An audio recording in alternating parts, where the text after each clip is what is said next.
Cutting off your face, kitty cat. Look at that. Look at you. Huh?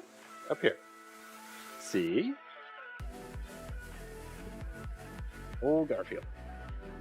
Come on. Look at yourself on the stream. You wanted to come sit with me.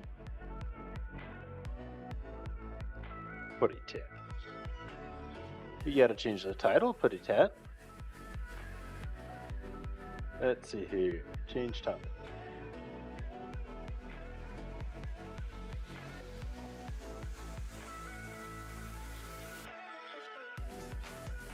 That isn't how you spell streaming. There we go. Look at that. Look at it. Yeah. Can you look at the camera, Putty Tat? Yeah.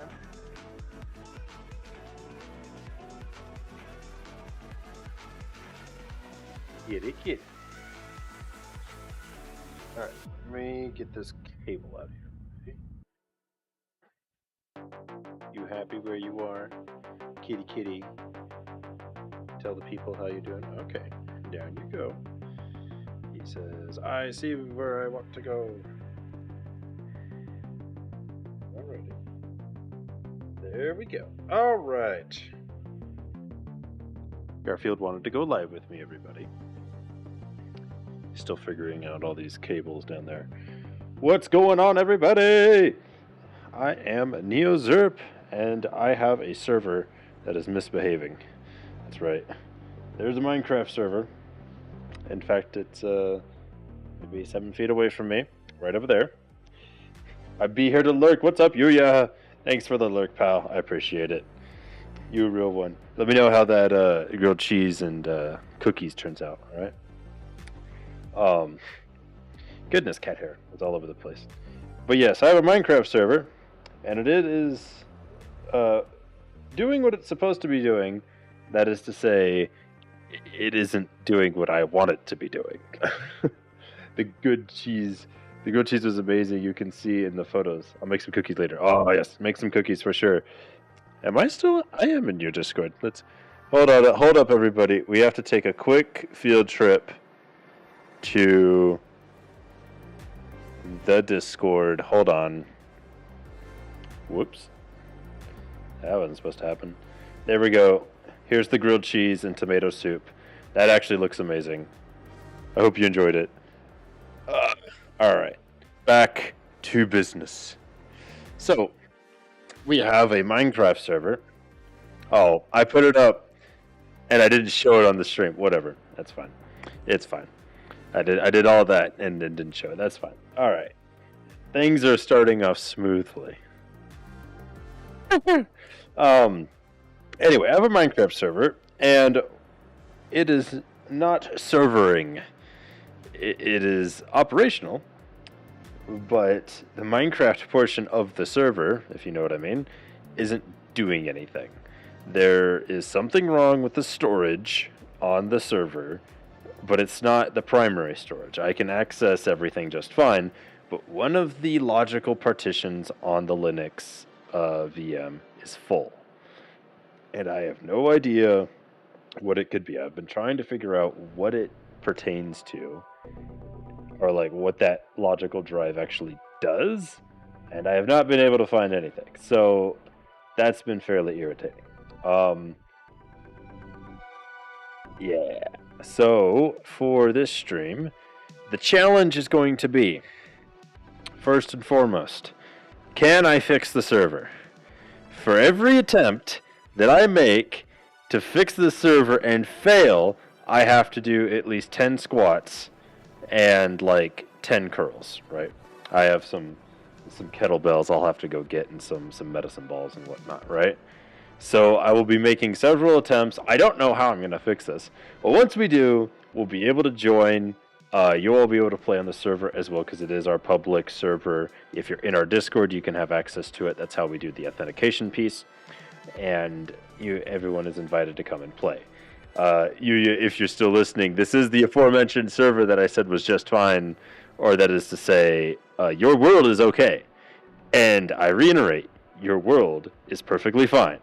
there is something wrong with a different portion of the Linux part of the server, but your files are intact and they're not going anywhere. And just to be safe, I'm going to do what I always recommend everyone do if they're in my situation, and that is make a backup. So we're going to do that piece together before we do any troubleshooting. Garfield just abandoned ship. He doesn't believe in proper server maintenance. It's a cat for you. He does things his own way. So we are going to, together, do a live backup of the server. So everyone stand by while I get this together so we can all see the backup. Just in case we have to start finagling with VMs and stuff, because that could happen. So, while I'm doing this, anyone in the chat, how's your day been going? Anyone, any Linux pros in the chat gonna explain to me what I am doing wrong or what I've allowed to happen on my server? Please let me know. Because honestly, I'm not entirely sure what this logical partition does. I have ideas, but I haven't been able to get a straight answer, and I've been looking on Perplexity. I haven't been able to find it. All right, so let's go get our server. So here's our server. These are all of the different worlds that we have here, our mods and everything. We run this off of the Bucket server architecture. I say architecture, but it's the precompiled jar file. It's an 18.1 Java build. We haven't looked into updating in quite a minute. I know there's been several updates in Minecraft,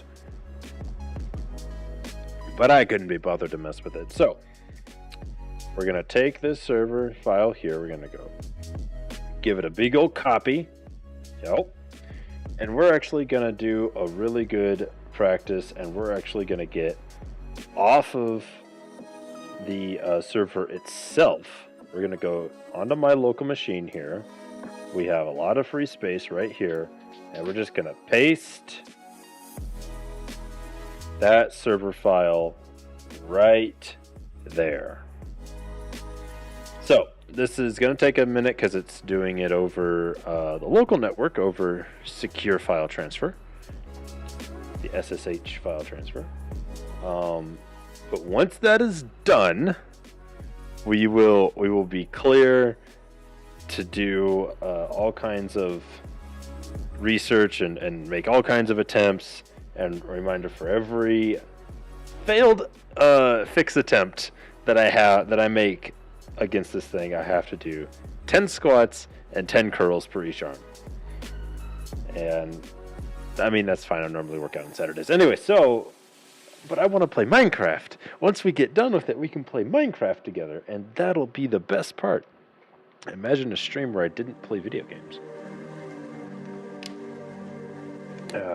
Anyway.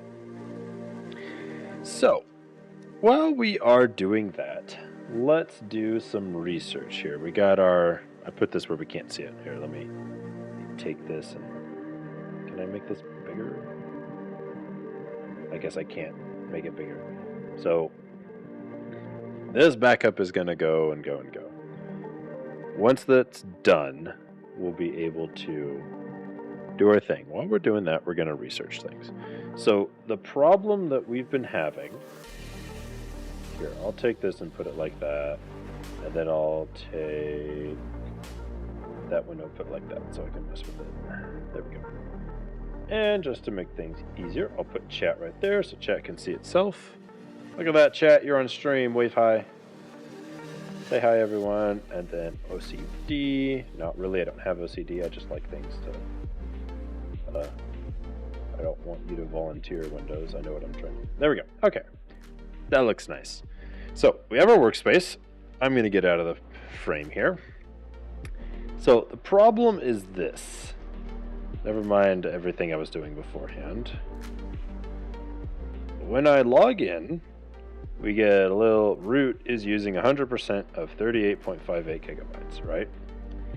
And that's all well and good. I'm not too worried about you all knowing my internal IP addresses. Like, that's whatever. Could be problematic, but I'm not too concerned about it.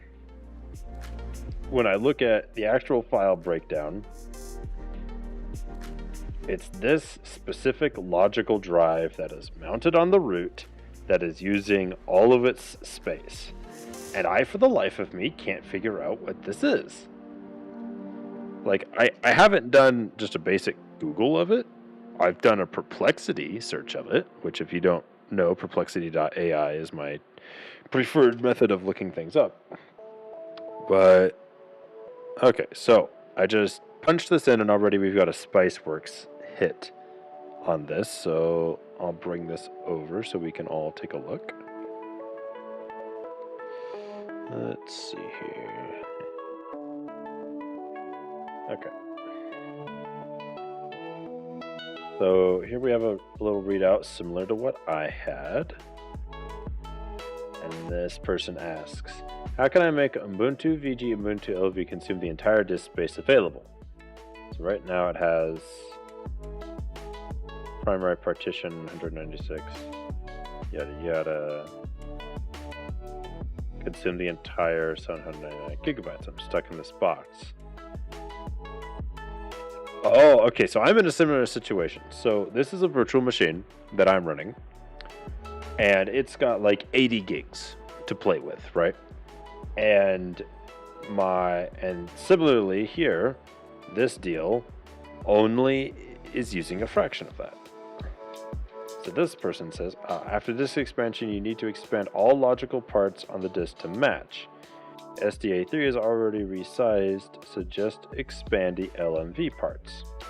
Increase the physical volume to max size. Okay. Expand the logical volume to match whatever. Okay. Expand the file system itself. Double check the path name and dev mapper. It may be slightly different than how I typed it out. Double dash has special meaning in LVM names and don't always show up on the disk in dev that way. Okay. I'm not too concerned about that. After you run the first command, it'll increase the PV from 200 to 800, which is immediately made available to the volume group the LV is part of.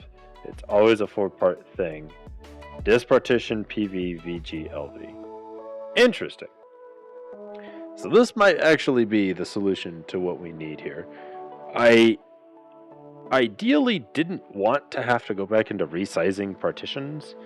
I wanted to kind of uncover why it suddenly was using that much space, because to me, as a server admin, historically, when you see something like that just happen, it's usually a log or several kinds of logs that have gotten away from themselves and are just now taking up way more space than is necessary. So that's what we got here. And I could tell you this, doing this will not compromise any of our data. I know it may sound like it because we're moving sizes around and doing all that stuff, but in the interest of following my own advice, we still will not be messing with this, and instead we'll find something else to do in the time it takes for this backup to happen here. So what should we do in the meantime, chat? What should we do in the meantime? Unfortunately, we can't play Minecraft, which is what we came here to do. Ugh, so stupid. Why can't we just play Minecraft? That's all we want to do, right? Well, I mean, I guess I could. Come here, Minecraft. So, while all that is going down, what else could we do? I need like a window capture of that file transfer so that we can just track that. Let's see here. Always Minecraft for Windows, but I don't really care about that. There's Minecraft Dungeons, which is fun. Has anyone played Minecraft Legends? I haven't heard anything about it. Where's my... Whoop. There it is. That up there. Unite the overworld.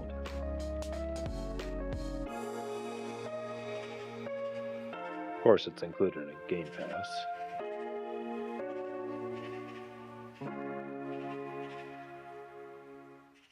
What kind of weird RTS? Anyway, well, while we wait, let's see what we can do here.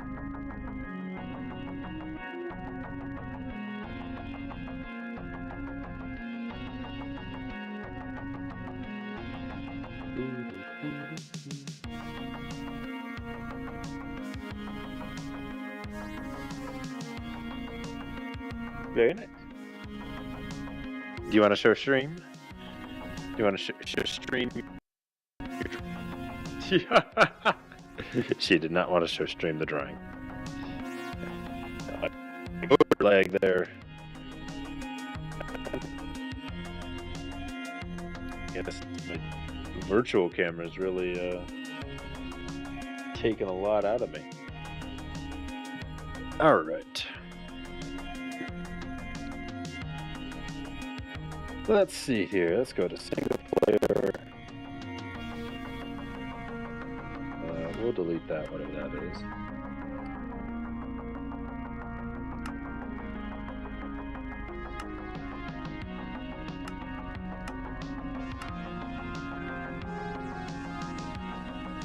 New world. What is this? About 8 hours. This backup wants to take 8 hours now. Hold up. Look at this. 8 hours. What? Fantastic Four. Sorry, I'm 17 minutes late. No, you're good, dude. Welcome to the stream. We are trying to figure out what's wrong with my Minecraft server.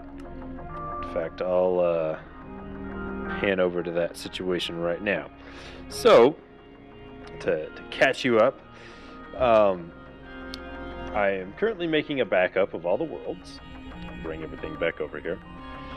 And the problem at hand is that this partition right here, logical partition, is at 100% for no reason on my system. So the theory is that is not what I wanted to happen whatsoever. That's magical. Anyway, the theory is that it has more space than it realistically is using right here, which means I need to expand it.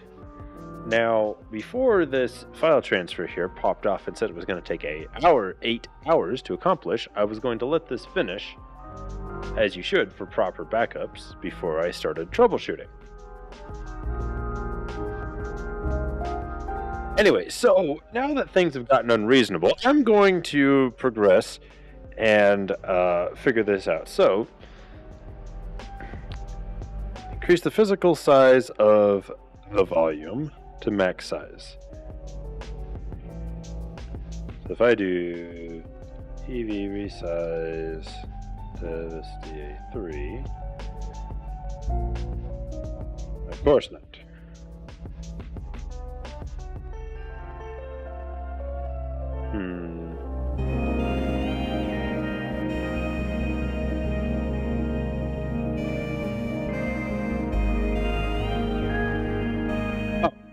Ha ha ha ha. I just realized I wasn't in the server itself. That's hilarious. Okay. Let's try that again. TV resize.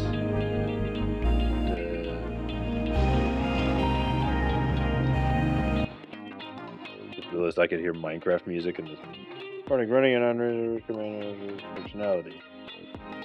Alright, sudo PV resize dev SDA3. Let's see what we got here. No space left on device. Alright. I mean, that's probably good, because it needs to be taking up all of the space. So then have you been, Fantastic Dwarf, while I type random things into this Linux console? LV3 says L.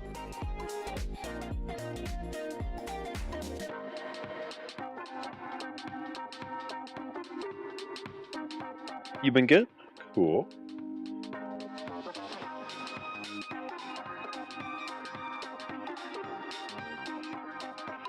Spaced out on the device, okay. Excuse me. Sudo, he says to I'm gonna go get on phone. BRB. No worries. I'll be here. To mapper Ubuntu.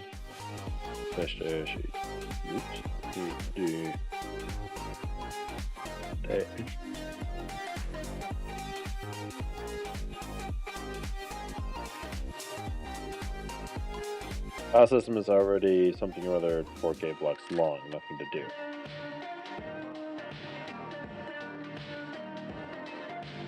Okay.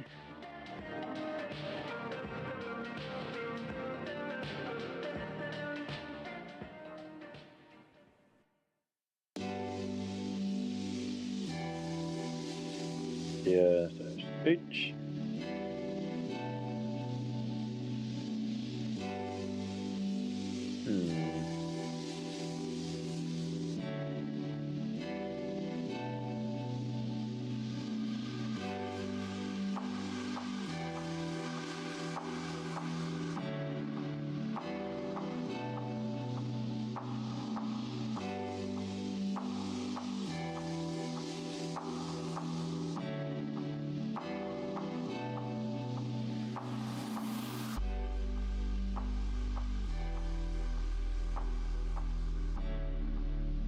Oh, I see.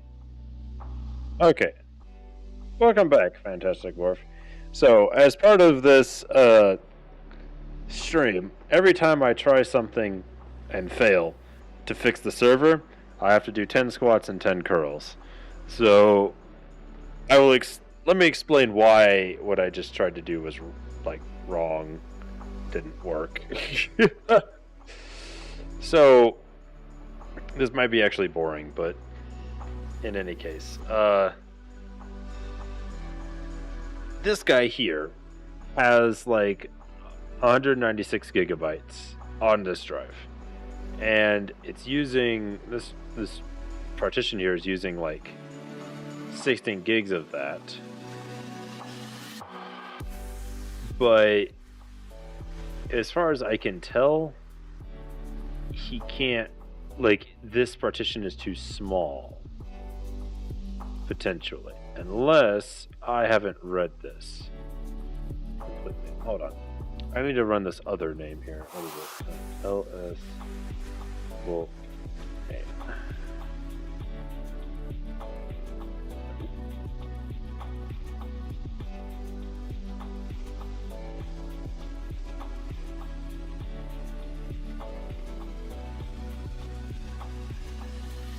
I think L's bulk is its own command, because I recognize that. So what I was thinking was going on is that maybe I have extra space. Alright, here we go. Okay, so I do have... Yeah. Okay, so I do have a similar situation going on. After disk expansion, you need to expand all the logical parts of the disk to match.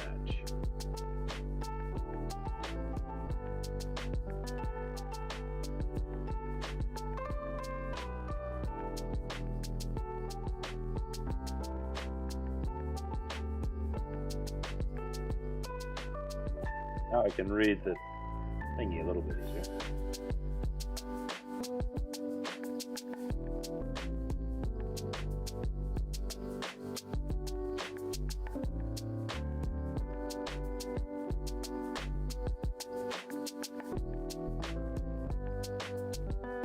I think his spacing is messed up.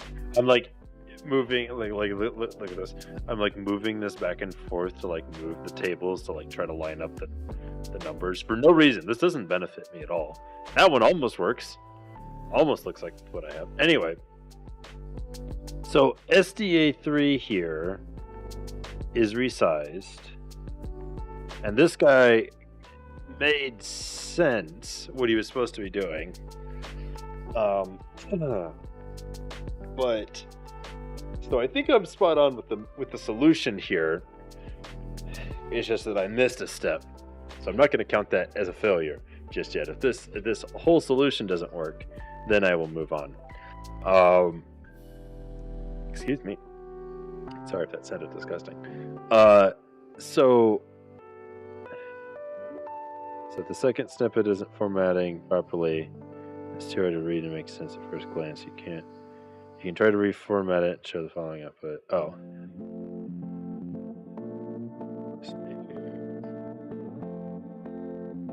Need to grow the file system. That's all logical volume. Uppercase T.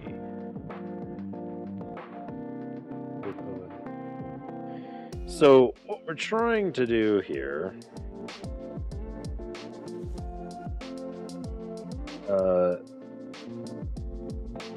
is in the same manner that this guy has. I've got a logical system that isn't taking up all of the space that it should be, which I thought I fixed a while ago.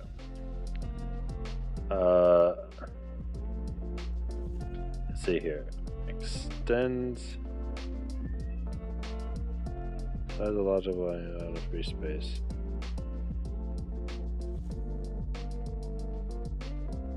Interesting.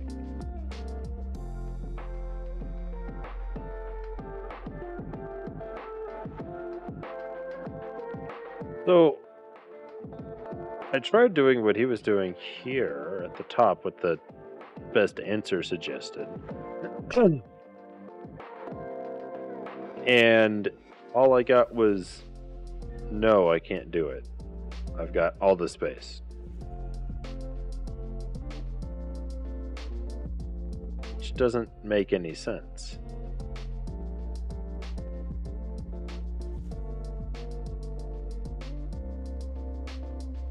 Because clearly, this thing is only using 39 gigs of the 80 gigs that it has available.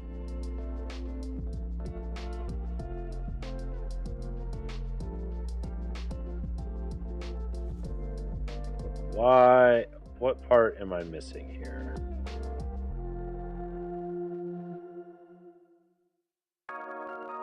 Could be causing this.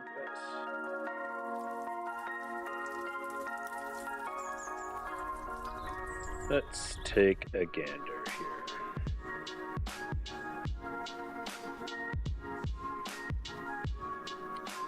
So I saw that you've been buying a few different games, Orv, and I know that you're excited for Tears of the Kingdom.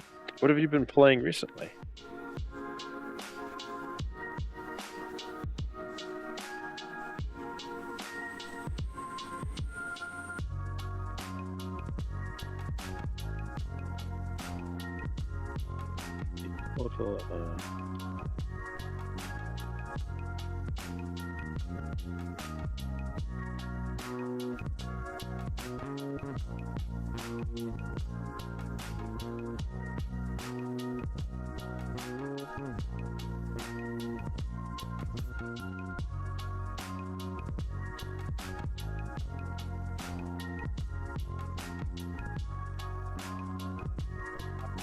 Okay.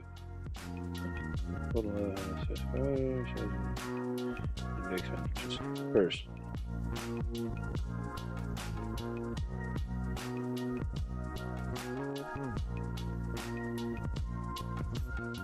What is this?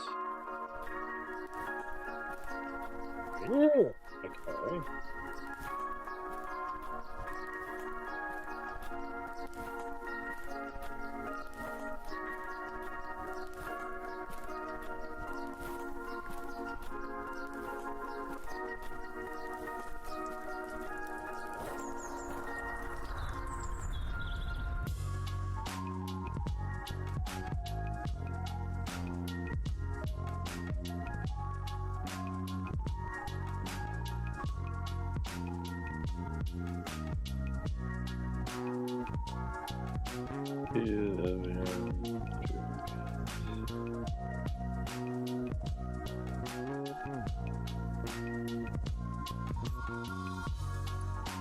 Okay, so I'm trying to get this AI to tell me how to do it. Let's see here.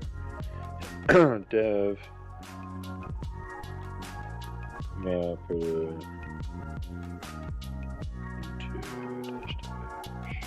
pg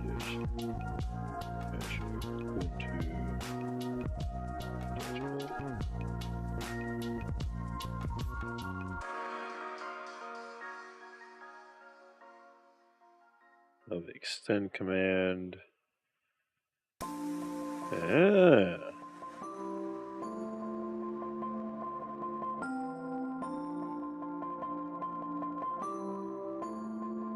That's a little different than what I'm used to.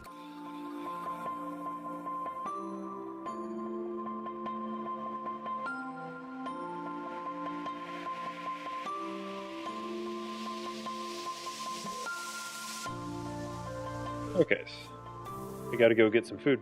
Later! Thanks for stopping by. Let's see here.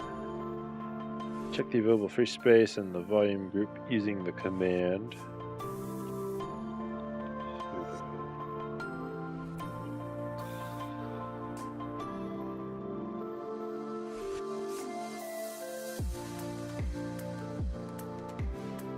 Free PE cell.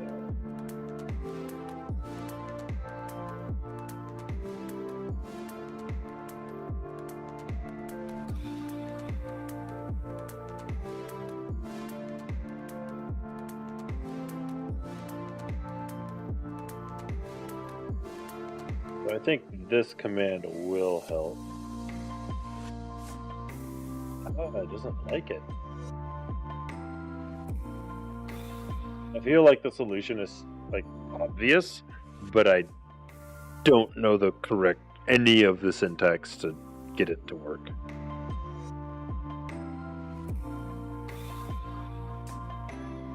Available free space in the volume group using the command. This will extend the logical volume to use the available free space in the volume group.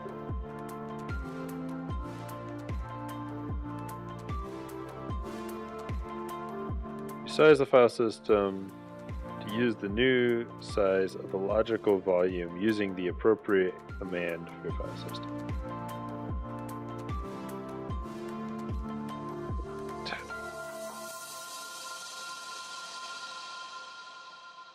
Except you should be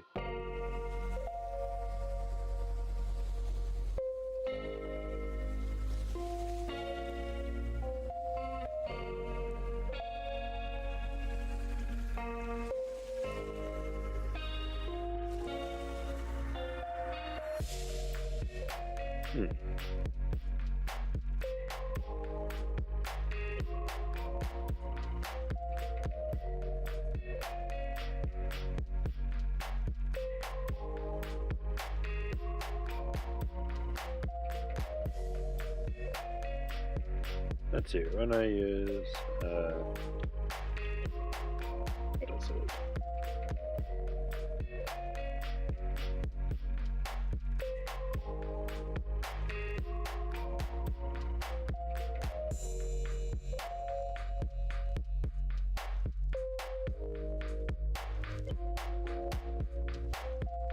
LV extend dash L 100%.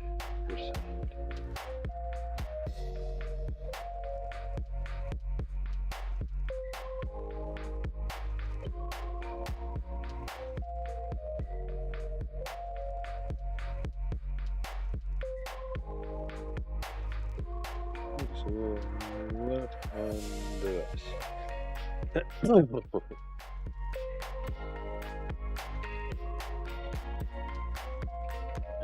LV extend command, which is what I just tried to do, I'm pretty sure.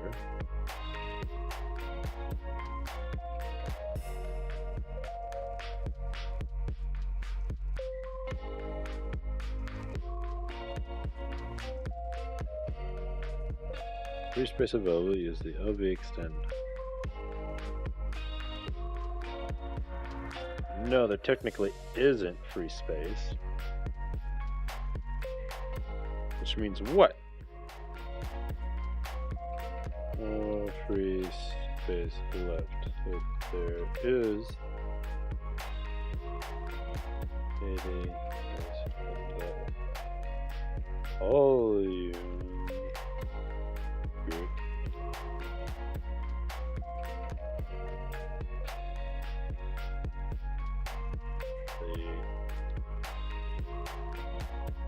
On the 9 gigabytes. Which means there should be another 40 gigs somewhere. Besides the 98, check if there's unallocated physical extents of the physical group. You can use the PV display command to check the free allocated physical extents of the group. Okay. What does that do?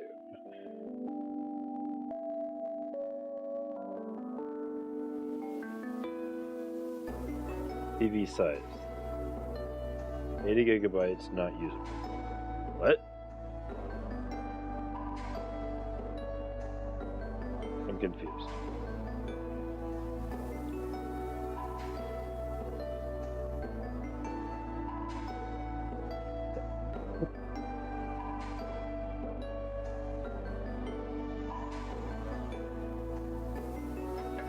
So, you are using the physical volume or you're not?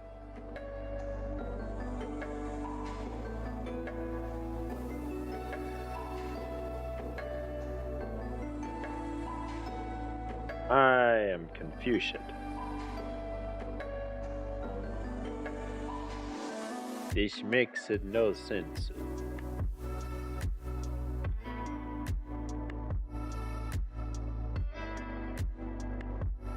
What might I be missing here? Something, that's for sure. Let's see.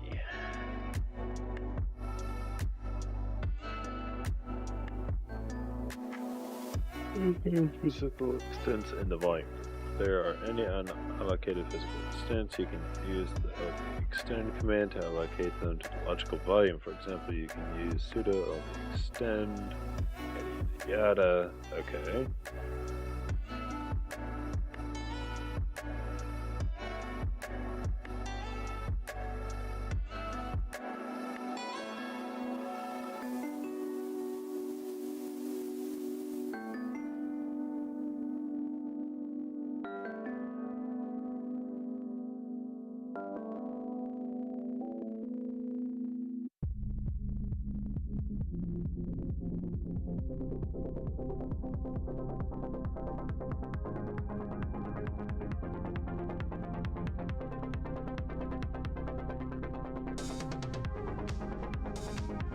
Let's see here. On Ubuntu server.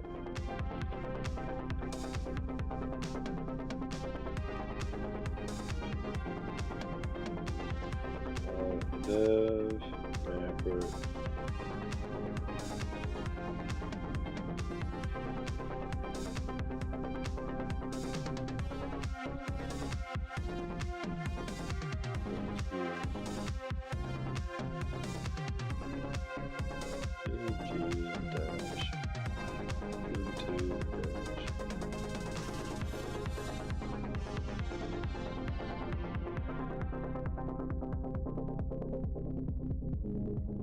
What are the things that take up space?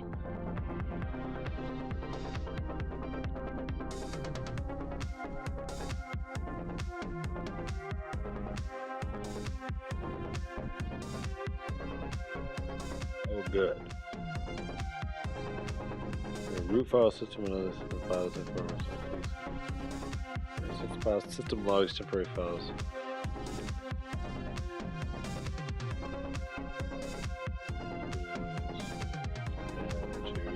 Remove old log files.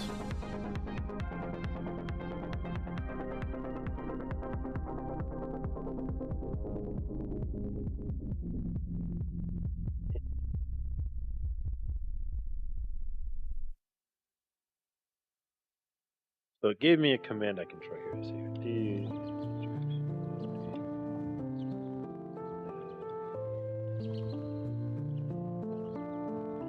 That's very enlightening.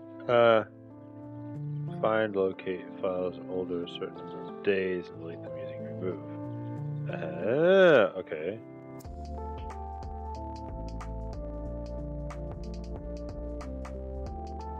Following command, find where log, delete.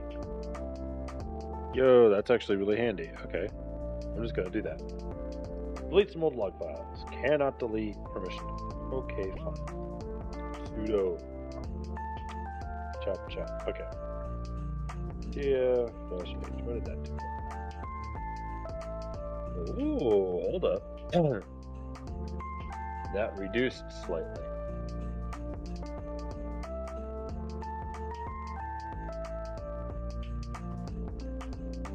Okay.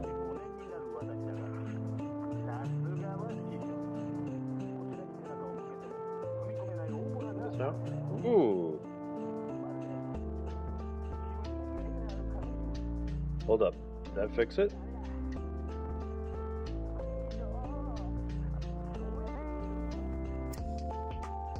No. Something did resize though. Hold up. I think I did the wrong volume.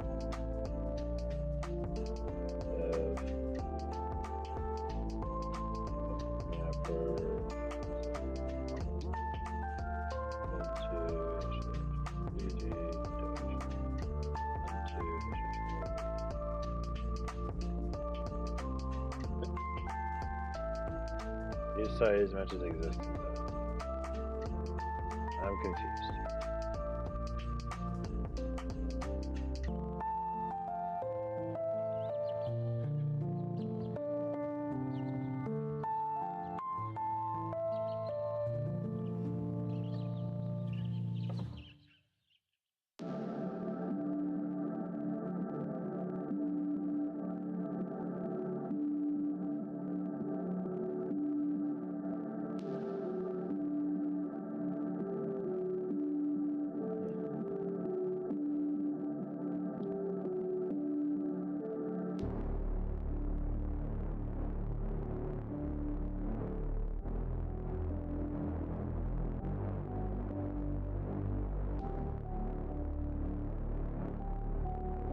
Size matches existing.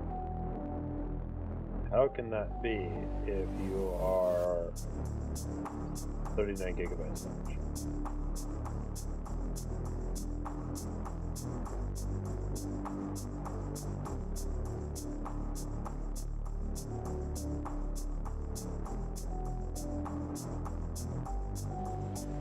What were some of the other commands that we didn't go look at everything?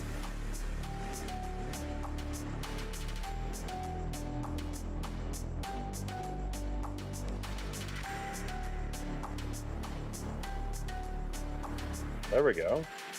Supposedly. So now I guess I can do the resize to FS.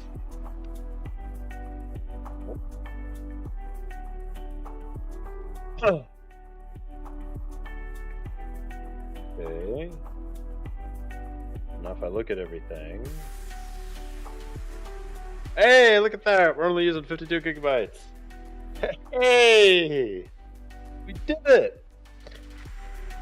Okay, so now we're not having sizing issues anymore, which means that if I go and do home MC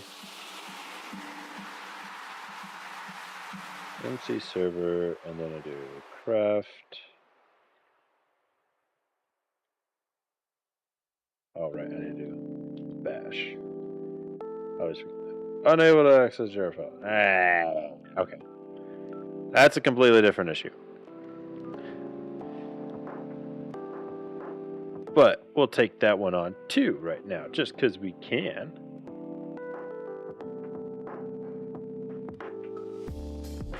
What's your problem, buddy? Can't access the jar file? There's 17, there's 18. 18's right there. What's your problem? Oh, I'll bet I know what's wrong. It wants me to be in the folder. Bash, backslash.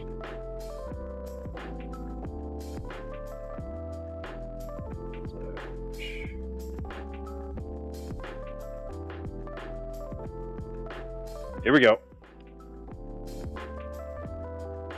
Alright, a number of factory method, yada yada. So no factory method found.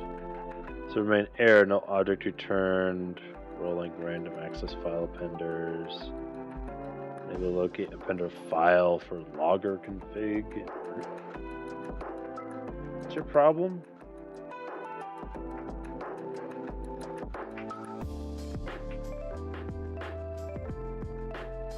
Okay.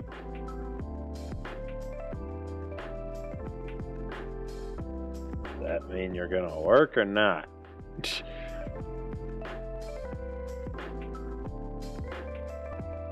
It's going ham. Ladies and gentlemen, we might have actually found a solution here.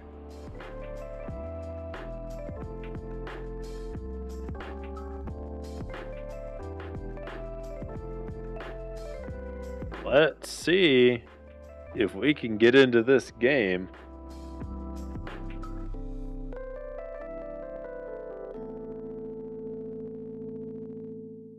Okay.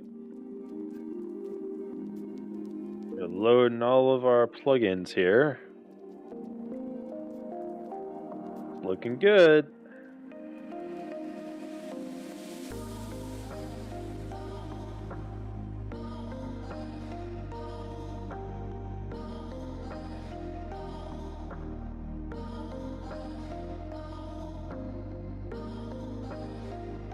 Okay, that doesn't do anything.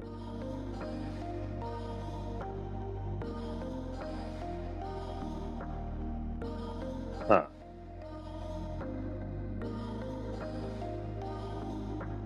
I think it's still doing its loady loads. If I go into Discord and I look at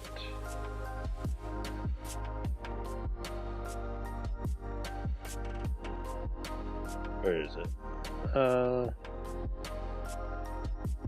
MC server. We should be able to see when this thing comes online. For real.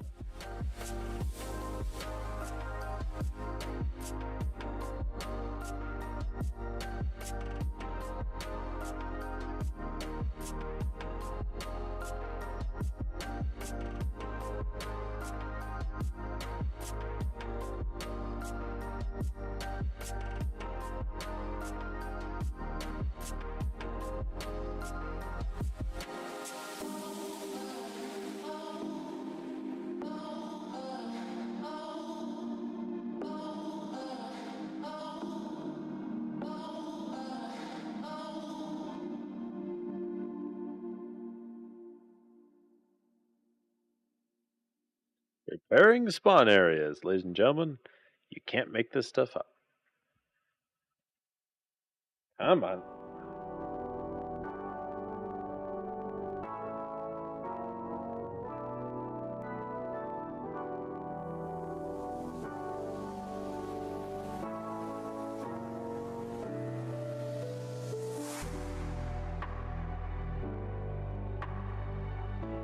All right. Well, I owe at least some squats at least to chat. So let me go get the aforementioned equipment. I will be right back.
All right, everybody. So it looks like our server is doing good. It hasn't popped up yet in Discord. But since I solved that in one run, I expected to have a couple more misfires along the way. I was not expecting the first thing I found on Google to actually be the solution. Which it took me a little bit to implement the solution, but it was the first thing I tried. So in fairness, I will be doing I'll be doing 20 squats and 20 curls. And we have a 45-pound kettlebell I'll be using for my squats. And what are these things?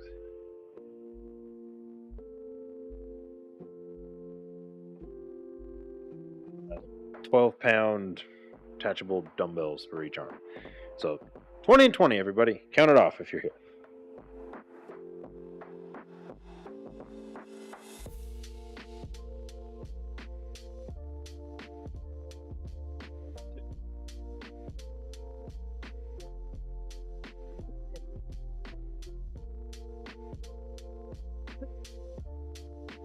Seven, 8, 9, 10, 12, 13, 14, 15, 16, 17, 18, 19, 20.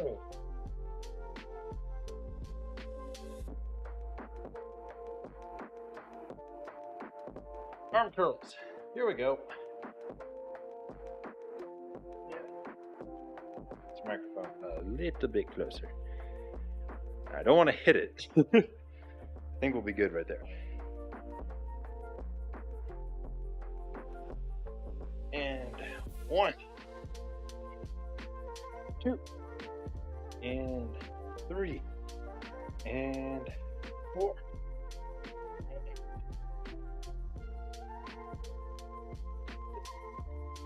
And 7, 8, 9, and 10, 11, and 12, 13, and 14, 15,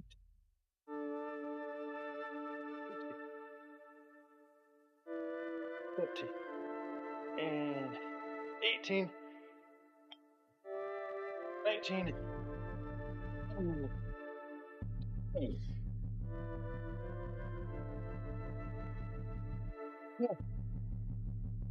All right. That was that. What is this about name resolution that I keep seeing?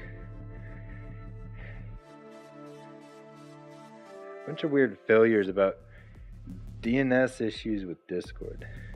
DNS resolution failure. Something not there. Someone's repository must have gotten messed up. Hope that doesn't mess with other things. Whew. Alright, I'm gonna go put those weights back. Looks like it's almost done booting here.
Right.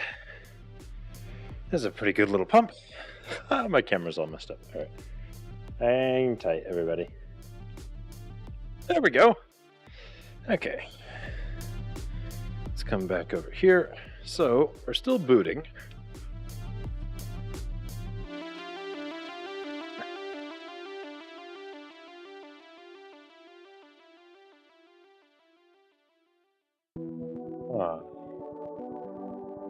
Discord SRV is having issues.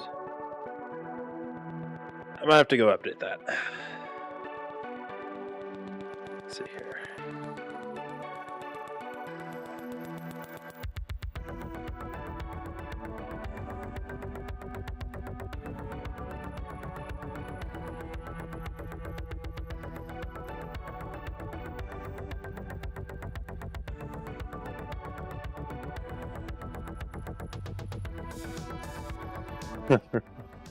Alright, let's go get the latest release here.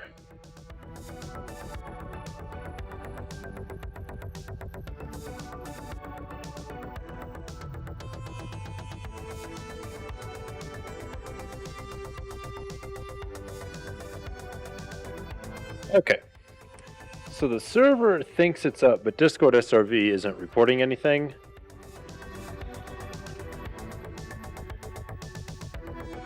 I think stop is going to do it. So I'm going to have to shut it down. Because otherwise Smith can't door guard the server.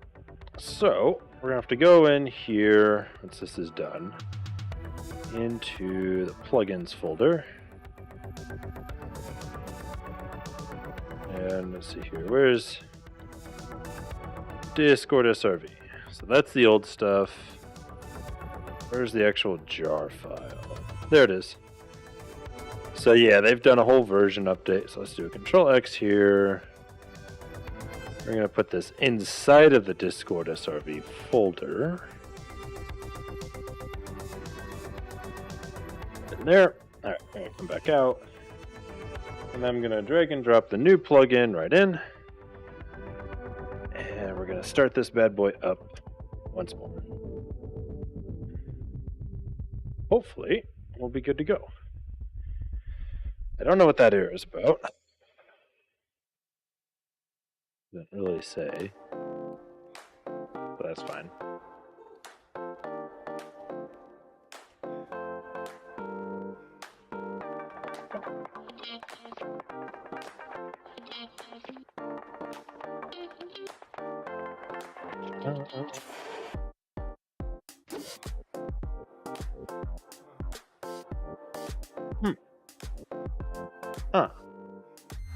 Let's go. Yeah.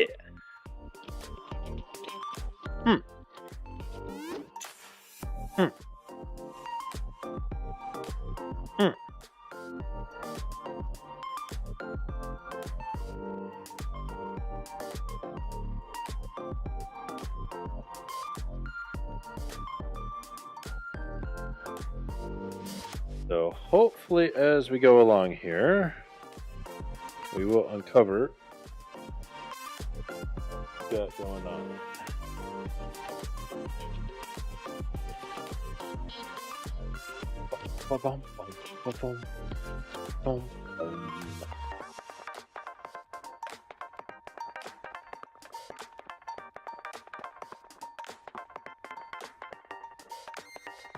But I should eventually see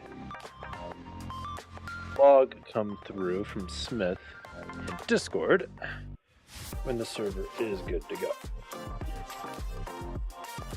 So, in the meantime, I'm going to put this over here. I'm going to go back to this screen.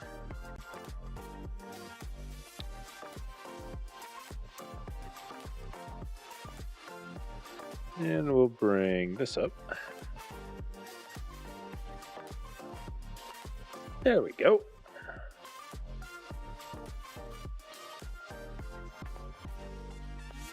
And we'll go back to this.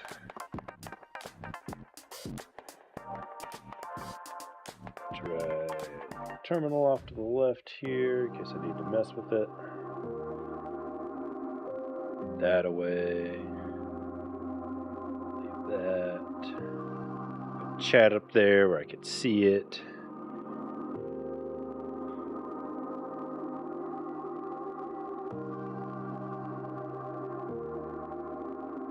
Alright,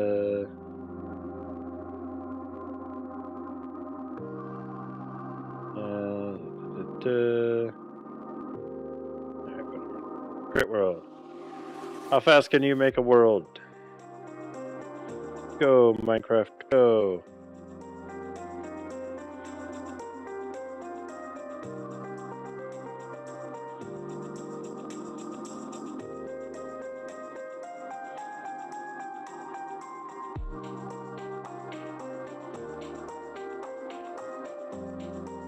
Five, 4, 3, 2, 1.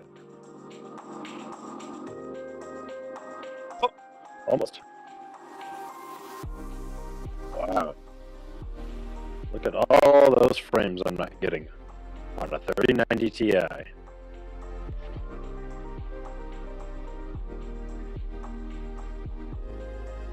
Look at how beautiful everything is. Alright, hold on.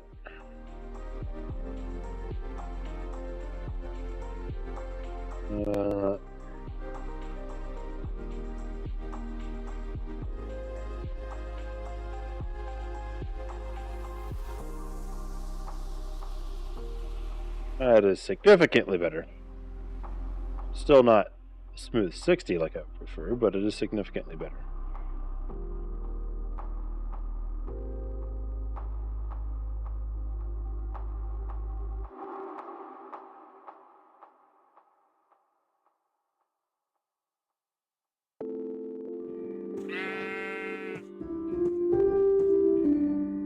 Ah, there it is.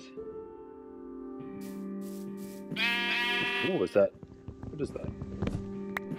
Watermelon! Right off the bat! Yo! I don't even know if I have watermelon in my server. Probably do.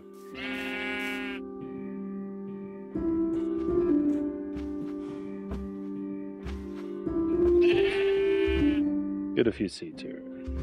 Go. What do you want, cow? Weirdo. Looking at me like that. Huh. I'm looking at the console and we're still getting DNS name resolution issues. I don't know why that would be. Plus the plugins depreciated.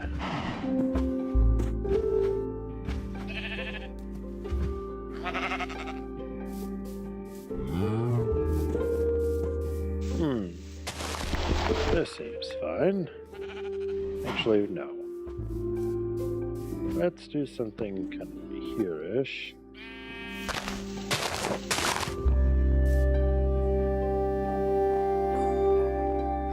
That.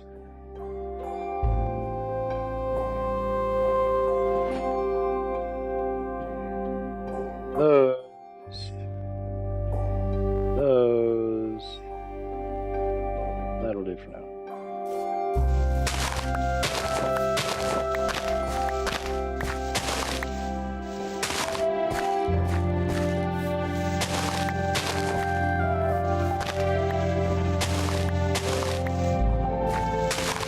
Still throwing a lot of DNS resolution down.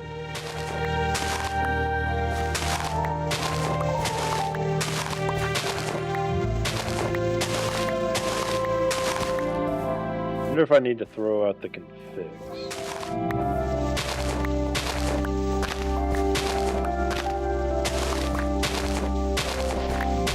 It does look like it's trying to talk to the wrong thing.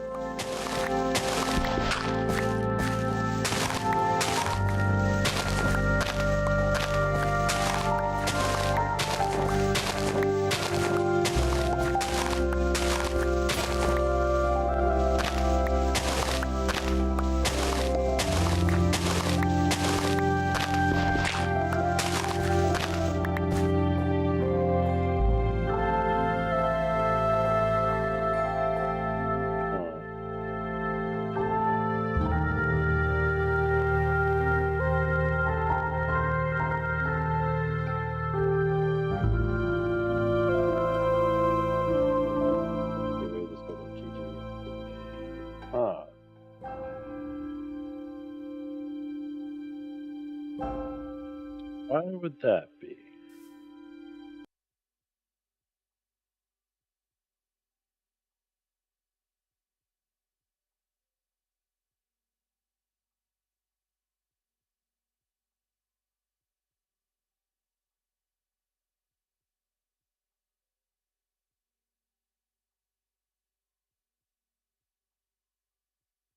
See here, connection data expands every few seconds. It's attached here. Alpha components error, and it's 5 minutes to get several hundred lines of red text on the console. Time series has any type of connection problems with the internet for more than 30 seconds or so. Starts the text next attempt 2 seconds.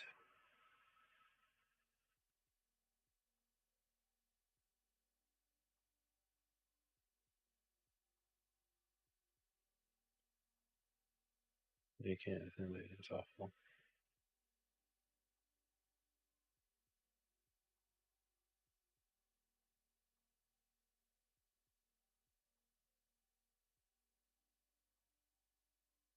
The server technically thinks it's up.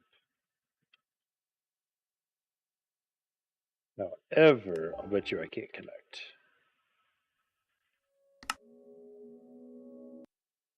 Yep. Authentication servers are down. Please try again later. Because Discord SRV isn't working.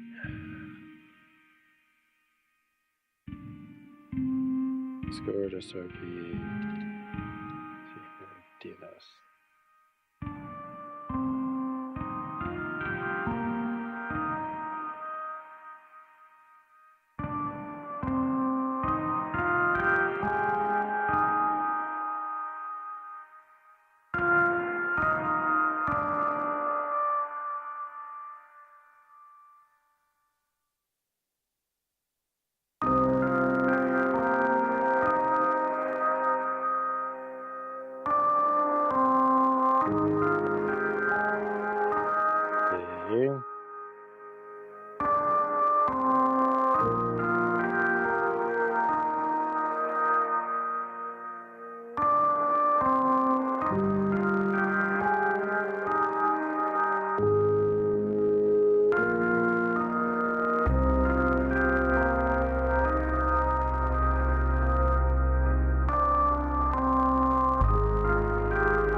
This doesn't help me.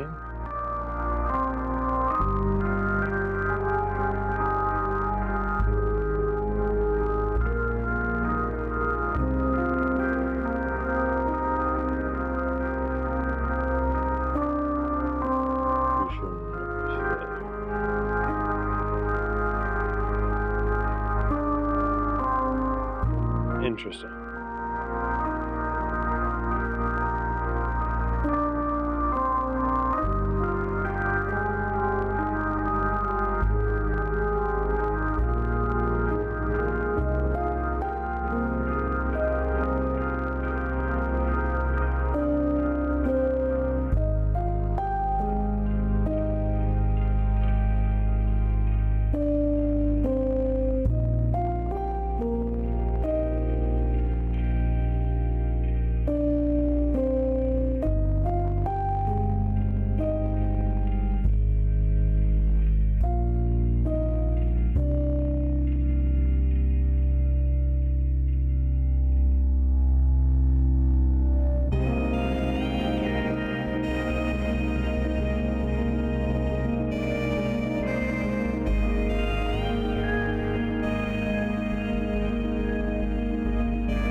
Appreciate you, Neo.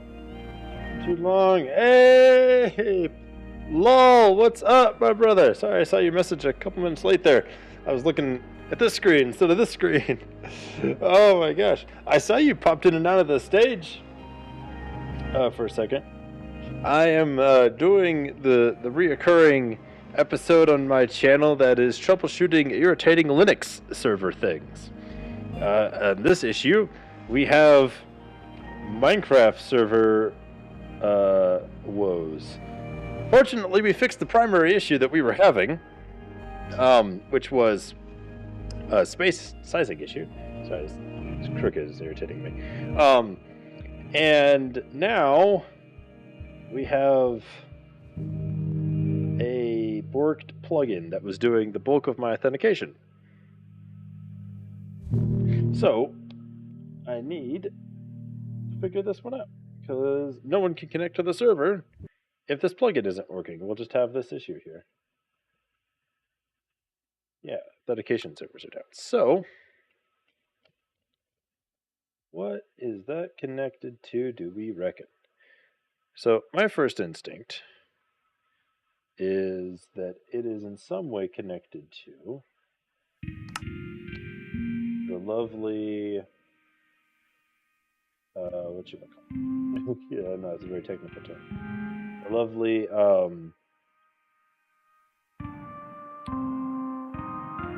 config files. I think the config files might be using the wrong one. I think it's using the wrong address to get to Discord. If you are there, lol, leave me a message. Let me know you're still there. And let me see here. But I appreciate you too, man.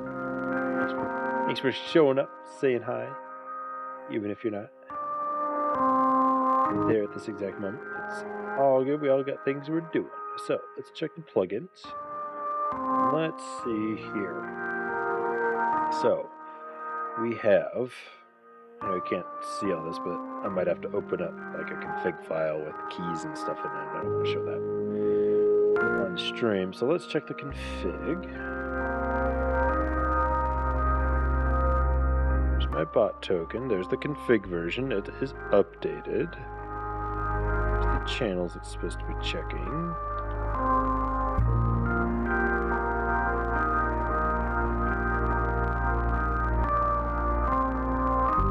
About that.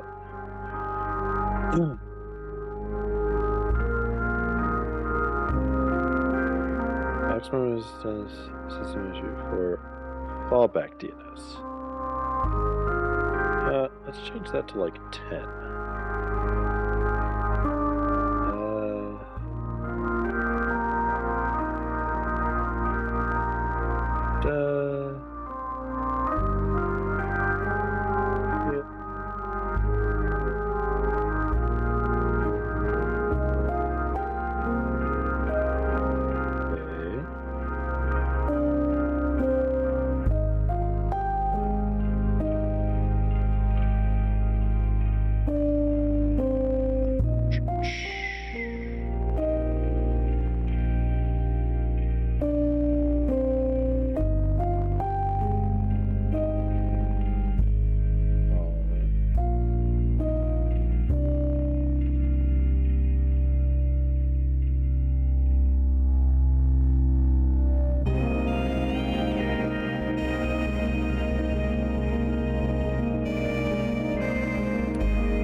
I don't remember needing to launch the server with root permissions, or that ever being a thing.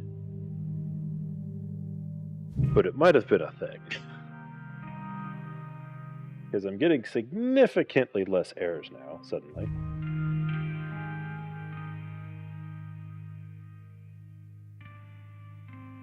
I wonder if, in my spree of automation, I somehow didn't, or like, didn't launch the servers at me. Because we're getting no more permission denieds right now in the chat. Well, in the console.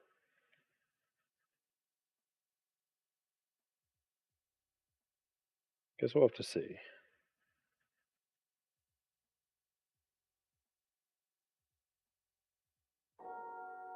While this loads, everybody, I will be right back.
Alright, I have returned. So, server is still loading. Lol, if you're listening, you should head back to the server. I'll bring you in the bring you into the stream. Me and my absurdly large water bottle.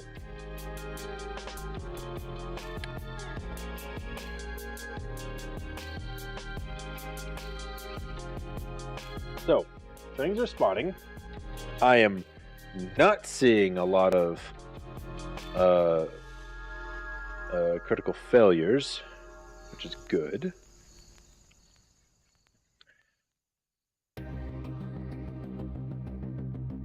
So, hopefully Smith will come up and say, "Hey boss, I'm good to go," and we will be off to the races.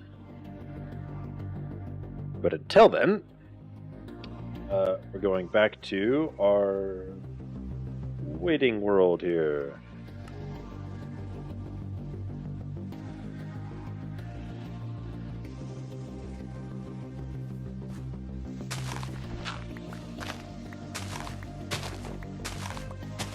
Ladies and gentlemen, we might be in for a treat.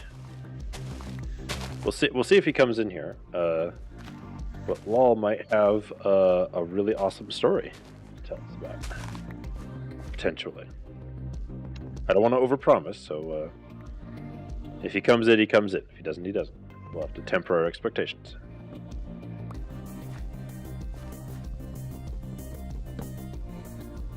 I mean, I'm sitting here waiting for a Minecraft server to load for like a few hours, so you know. Talk to me about tempering expectations.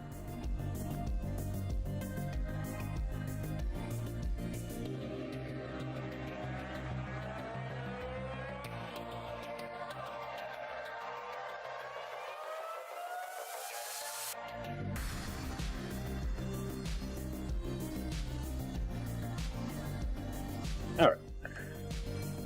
Yeah, if anyone else is in chat, you would like to come and hang out in the Discord, you can hear me live in real time and see all the action firsthand. Just go ahead and pop in. Link to the Discord's in the doobly-doo. Let me get this down here for you so you can see what I'm up to.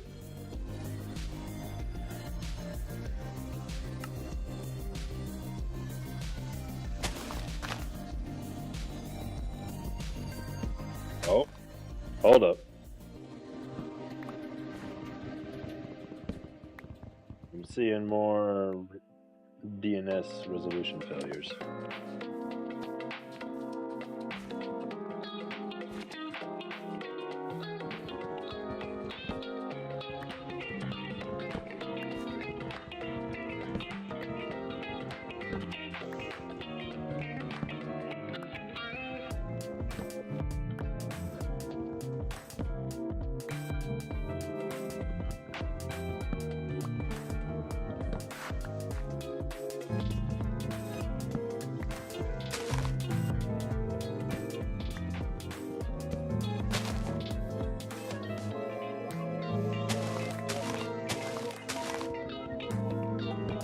Are you having resolution failures?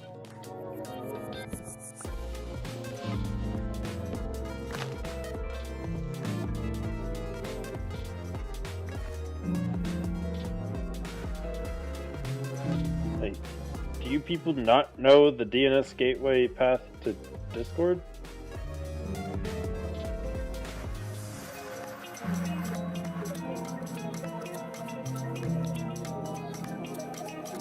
This is really frustrating.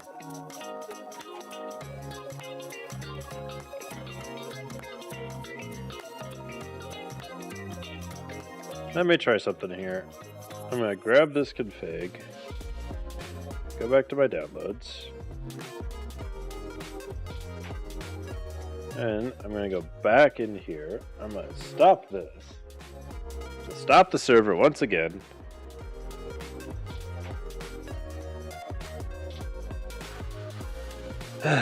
So I'm going to blow out the old config information. I don't think there's anything important in here.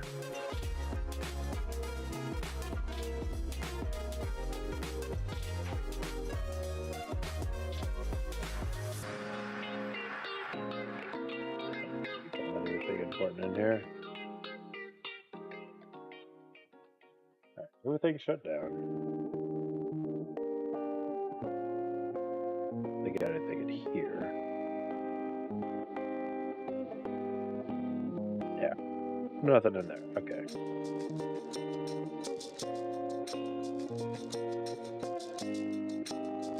We're just gonna delete that.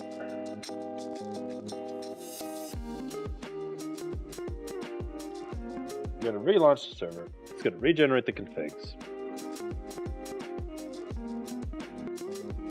Bring in the old config information, or at least the relevant parts. And we'll be good to go. We should be anyway. Oh, there he is!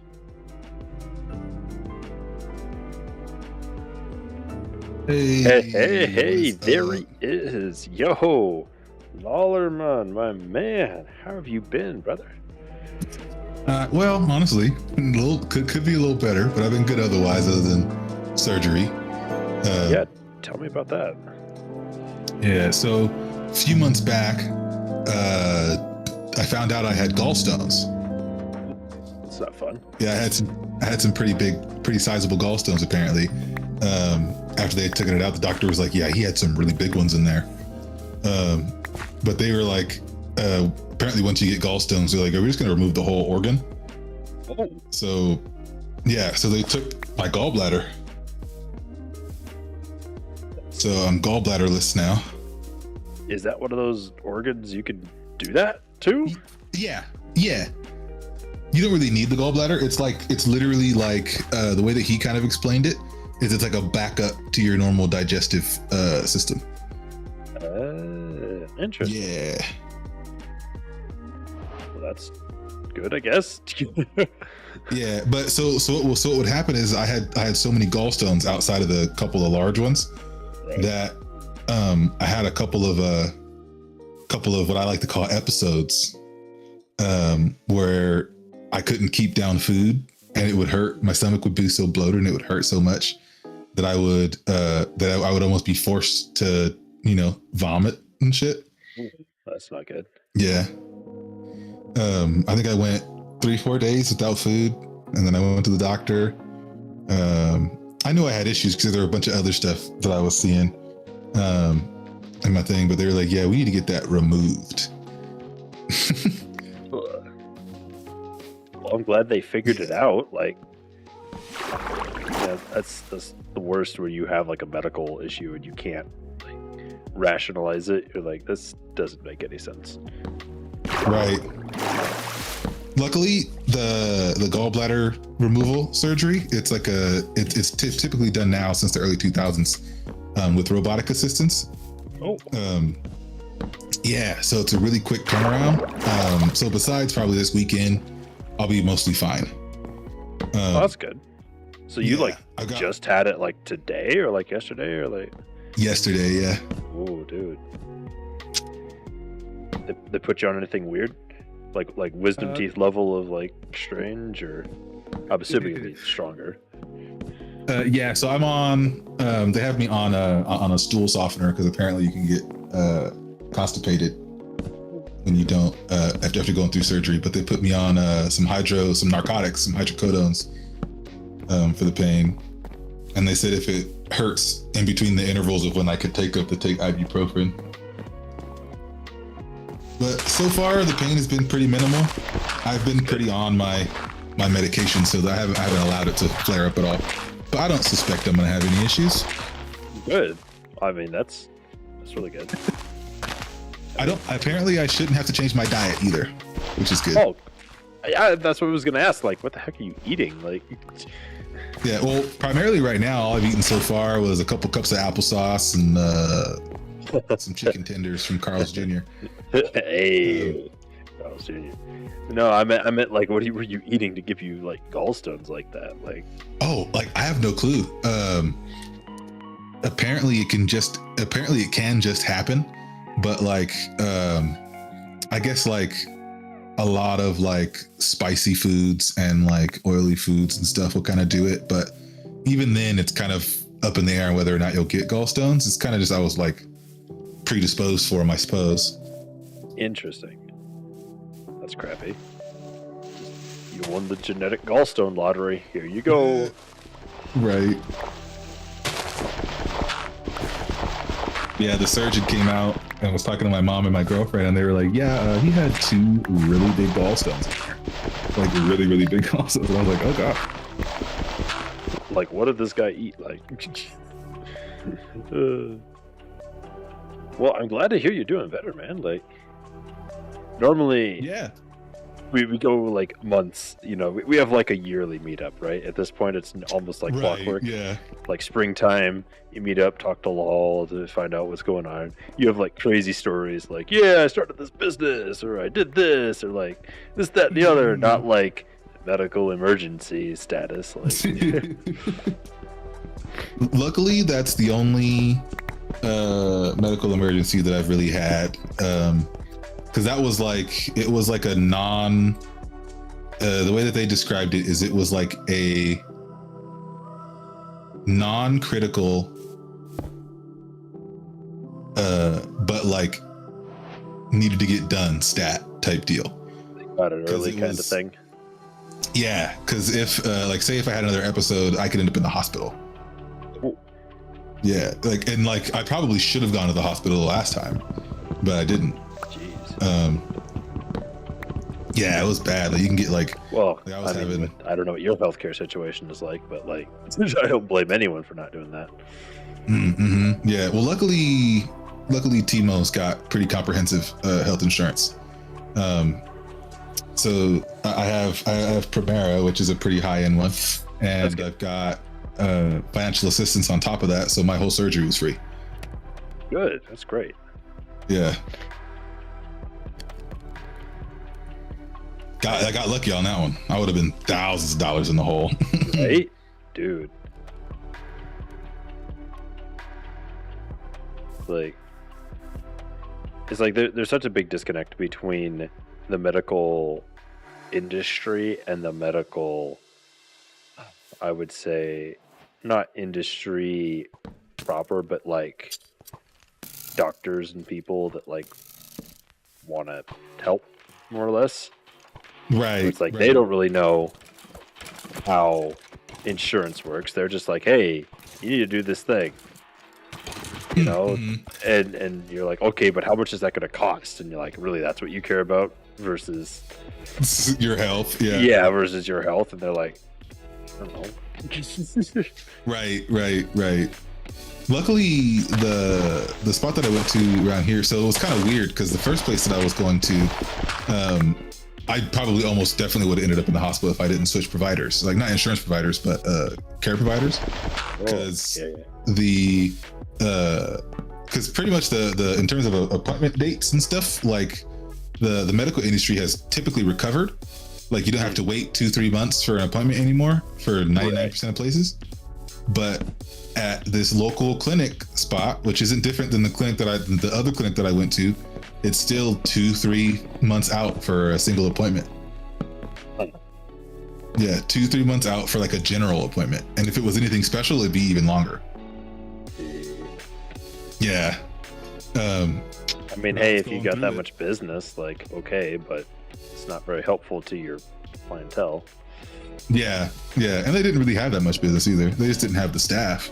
But yeah, I switched because when I was going through it, I called them and I was like, I need to get seen like today or tomorrow. And like, oh, we can't see you for 2 weeks. Sorry, man. Yeah, I was like, what are you talking about? And then I called Rockwood and they were like, oh, come down tomorrow. I was like, okay, cool. Because their walk-ins were already closed, and like they were like, come down tomorrow or go to urgent care today if you feel like you need to go to urgent care. And I was like, cool. Yeah, didn't end up needing to go into urgent care because I don't think my insurance covers that. But well, there's probably a copay or some nonsense like. Oh, probably, yeah. Yeah. No, navigating insurance is just the worst, dude. That's probably gonna be like my next big self-explore. Like, you know, for years I've been exploring what education didn't teach me in the world of like finance, self-organization, you know, stuff like that. I think insurance is going to be my next journey of self-discovery. Like, you know what I mean? Like, now that I know how to use money responsibly, now I need to figure out how to like health responsibly, like what the system is, how all those things work. Right. And like, I got lucky. I don't know anything about insurance. I just got lucky. Like the job that I have gives me really good insurance. See, I don't know what the mark of good insurance is. To me, the less you pay should be good insurance. And I have good insurance, right? I've got Federal Blue Cross Blue Shield through my employment. And they're supposed to be really good. And I look at my co-pays and the things, because the agers had to have various medical things and whatnot. Right. And it's just absurd, some things. And I'm like, oh my goodness. Yeah. How was this like of no cost under TRICARE, but I switched to Blue Cross Blue Shield and all of a sudden things are more expensive? Like, they have spaces on these papers for like, what's your secondary insurance? I'm like, secondary insurance? I didn't know this was like I didn't know I would need secondary insurance. Yeah, like what's the closest equivalent to like do I need to go out with a full team of like insurance providers like Pokemon? Like, and you have my full squad of insurance. You know, because I understand eye insurance, but dental insurance and regular health insurance, like, I guess the industries are different enough that you have to split those up. But if I'm in a position where I need to have, it's like a full party of insurance. Like, that's my DPS insurance, and this is my whatever insurance. Right, yeah. Because a lot of times your main insurance won't cover the whole procedure. Right. And you got to have a secondary insurance, and some some places, and I found this out going to a dentist nearby, but some places don't do financial assistance. So even if like, say you needed this work done, but it's like a $10,000 thing, you're gonna sign up for financial assistance for that. Like this dentist, I didn't have a $10,000 thing, mind you, but like they had no financial assistance, and they also wanted they had no financial assistance, no payment plans, and they wanted it all up front. No payment plans. Yep. That's fake news. One of the first things I said, I was like, do you guys have any kind of payment arrangements kind of thing where I can pay this off in a couple of payments or whatever? They were like, no, we want it all up front. Like what kind of a lump sum ballpark are we talking about, if you're comfortable telling me? Like $260. Oh, okay. I'm not going to front you. That's not that uncommon. I want to say there's got to be a threshold, because I experienced something similar, but I didn't think it was unusual, because I guess they expect most people to have that amount. Like, right. know. And like, it wasn't a lot, but I didn't even like say that I couldn't pay. I was like, do you guys offer? Cause I needed to get more than just that. Cause I hadn't been to the dentist in a couple of years. So I had a cleaning and cavities. And then my old dentist never put a cap on my root canal. So that was going to be the $1,000 one, the multiple $1,000 one. Because they were gonna have to redo my whole root canal, because this is a root canal I got at 15 that they never capped, so everything that they put in there's gone bad. You've just been walking around with that and just hanging out, right? Luckily it doesn't really hurt, so I don't have to deal with it too much, because they already took out all the nerves, so I don't feel it. But it's almost worse. So I had I just inquired, like, do you guys do any kind of payment arrangements or anything like that? And they're like, no, we don't at all. We have no payment arrangements at all for anything. And I was like, wow. Thanks, I guess. Right. Thanks, I hate it. Yeah. But luckily, this is the only big thing I've had. Like, even the stuff I went to the dentist for, I didn't really need to go to the dentist for. It was just more like I had insurance now, so let me get right, you know? Right. Same. So that just happened with you. I don't know if you've been watching too much of what's been going on in the channel, but we just came back from Vegas. We were out there on business at the comic convention out there, Amazing Con. Yeah, I did see you guys had like a booth and everything. Yeah. So 3 weeks ago now, we were in El Paso. Oh, that's water. I'm in Minecraft. Don't go that way.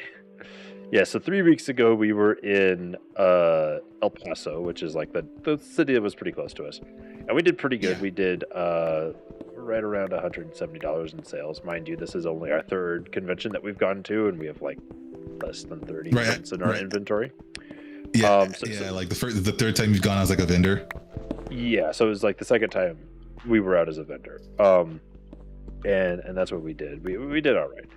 But then we went out to Vegas, and we were really expecting to do at least like double, if not more, than what we did in El Paso. And we did about $80 in sales.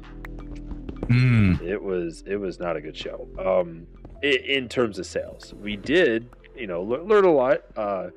We learned some cool things like exclusivity sales. I did a print. It was the first time I actually made an art piece in several years, but I made one for the convention. Kevin Eastman. I'm not sure if you're familiar with him, but I think so. He's one of the creators of Ninja Turtles. Oh yeah. So he was there, and so I made a Ninja Turtles exclusive. We only made 7 copies of it, and we put that up for sale, and we sold 3 of them. And that's cool. The target market that I was expecting came by. The Turbo Ninja Turtle fans came by, and they were like, "Oh, this is a con exclusive. Let me get that." And so I sold 3 of them, signed them, and they're numbered and everything. So we will not be printing more of those, and we'll have them for sale at other conventions, but we'll only have those 7 that will ever be created. And that's dope. Yeah, so those worked out really well. They sold, but we didn't really do anything else other than that. And so that was a little discouraging, but we were motivated in the sense that we met some cool people. We got to meet a couple YouTubers out there, and we got some more content on my wife's YouTube channel, Dree Art Maker, on YouTube. Check that one out. So she'll be posting like time lapses and stuff on there, and we got that kind of kicked off with some cool content. And Adria was super encouraged to make more artwork. She's been working on and off, not burning herself out, but she's been really motivated to do more artwork and been cranking more things out. So, been having a blast going on business trips, visiting family. We were out there. Her family lives out there in Vegas, so we stayed with them while we were out there. So it wasn't too much of a loss. Financially speaking, it was irritating. And we got to kind of watch what we're doing now for the next couple weeks, but ultimately it was a really cool experience. Saying that we went to Vegas, we did what we could. We still sold $80 worth of prints and whatnot. Yeah, and that was a lot of fun. So the next convention is going to be in June. It's going to be an anime convention down here in El Paso, so we're going to be looking at that, and it's gonna be a lot of fun. You're gonna bring those you're gonna bring the Ninja Turtle exclusive prints to that one, or are you gonna make a different exclusive print for that one? So there will be a unique con exclusive for each convention based off of who's gonna be there. And I forget, do you follow Critical Role? Yes, I do. So Robbie Damon from Critical Role is going to be there. So he's going to be there. And then the guy that played Eren Yeager, Kirito, what's the dude from Demon Slayer with the pig face? Demon Slayer with the pig face. Because I know I watched Demon Slayer. Yeah. Oh, Inosuke. Inosuke, yeah. So the voice actor for those guys is going to be there. He's like their title guy, and then Robbie Damon is like right behind him. So I haven't decided what I'm going to do yet in terms of the print, but I'm going to do something around there. And then the Ninja Turtles piece, the remaining ones we have in inventory, will be for sale at an increased price because of their exclusivity. But yeah, it's going to be pretty cool. And who else I saw while I was in Vegas? Ooh, who? Nanja. Oh, really? Nice. Yeah. So he lives down there now. He moved down there for college and graduated from Las Vegas Film and Arts School. Okay, cool. He works down there now. Nice. So yeah, what's he working down there? He just got a position. I want to say, if it came through, because he was applying, there was a rough patch for him there for a few months. But I want to say he's working now in like film and marketing for some company that does like educational videos. They just got back to him with interest on the job. I don't know how all that went just yet. Right. So, but he's got some good opportunities coming. Not as much as he'd like, but things were kicking up when we were turning up when we saw him. So it sounded pretty positive. Yeah. It'll all come for sure. Yeah, no, it was rough there for a few months because he was saying that everyone in Vegas was trying to get any kind of a job, so he would go to like a burger flipping position. Yeah. Like 3 other people would come and sit down for an interview. Right. And he's a bachelor holding, individual trying to get a job at wherever flipping burgers, and he can't. Right. Yeah. And so that was rough for him for a few months. He was even thinking about moving back to Washington. But then some offers came back from his applications. But the thing is, he didn't quit. He was doing like 10 to 12 applications a day, and eventually they came back and somebody got back to him. And so I have to say, it looked bleak there for a few months, but he didn't give up, and so obviously, but he persevered and kind of coming out of it now. So a couple conventions, where we didn't make as many sales as we wanted to, is not the end of the world for us. We're still I'm still gainfully employed. Right. Yeah. In addition to all this, so I'm running around here trying to figure out. Okay, so now that transitioning here, I'm gonna try and get back into the Minecraft server. When was the last time you played Minecraft, Wall? Probably the last time we played. Jeez, long ago on the land far, far away. Yeah. I've been playing a lot of like Ghostwire Tokyo. Ooh, how was that game? And it's actually really fun. I wish the combat were a little bit smoother, but I think that's just my own personal take. Because it's like magic combat pretty much. And I would much prefer to shoot faster, but you can't shoot that fast. I see. Yeah, so that's more of a me. Halo, it's not than a them thing. Yeah. Let's see. I did get an email a couple months back from Mojang, and they're like, "Hey, man, you should do something about your Microsoft or your Minecraft account." This might be important, dude. Check it out. Did you see the new Minecraft game that came out? Oh, Legends? Yeah. The one with where they're supposed to do, apparently it's like they're opening up the backstory for the worlds now and stuff. Really, that's what that's about. Yeah, because it's supposed to be like a prequel to, I guess, Minecraft proper. Is like the idea. Really? Yeah. MatPat's been out here making like all these theory videos and whatnot. Yeah, and like that's I think what the main, before the game came out, he made a theory that was like this is like, because he's been making Minecraft theories in general, and he was like, this is gonna be, it's like he explained it like history written by the victors version of what went down. Oh, I see. Yeah. Check if you've already moved your account. Please sign into Minecraft.net. Let's see. That would be a convenient story indeed, especially if his theory is wrong. he can claim revisionist history. That'd be funny.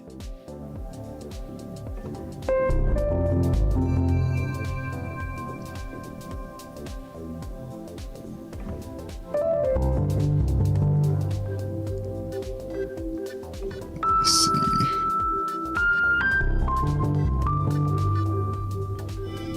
Shutting everything down here. I've been trying to get this silly server to work for a hot minute.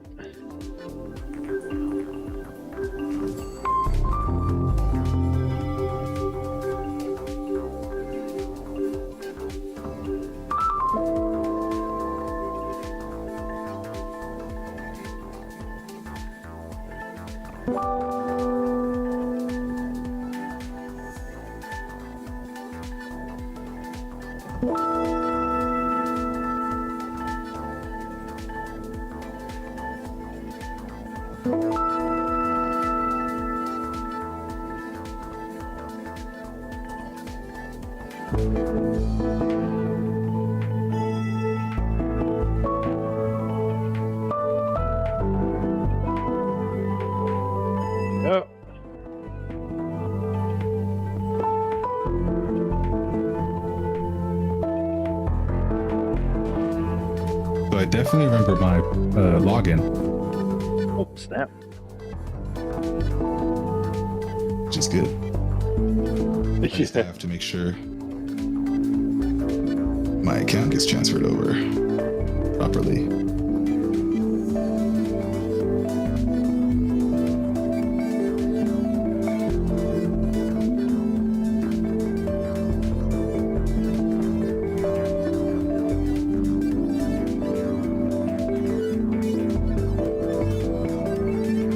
Okay.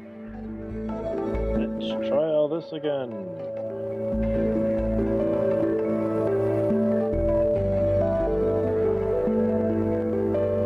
I think I will have fixed everything. We will see.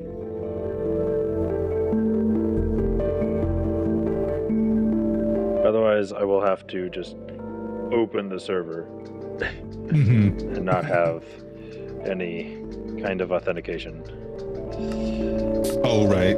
which is not really what we would want.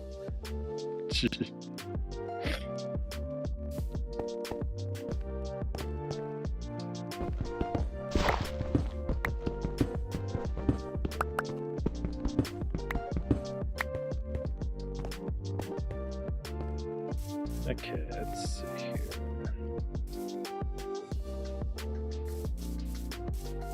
I had to change my security questions.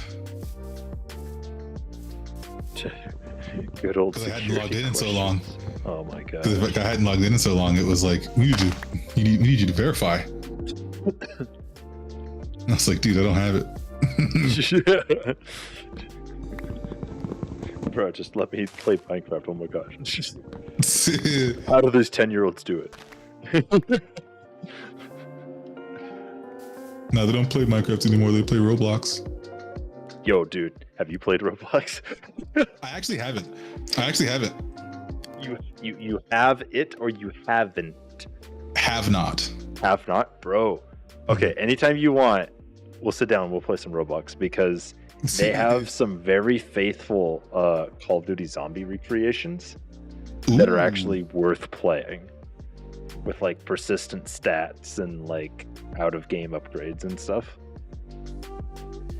And it takes literally, I kid you not, maybe 5 minutes to get set up. And that might be an exaggeration.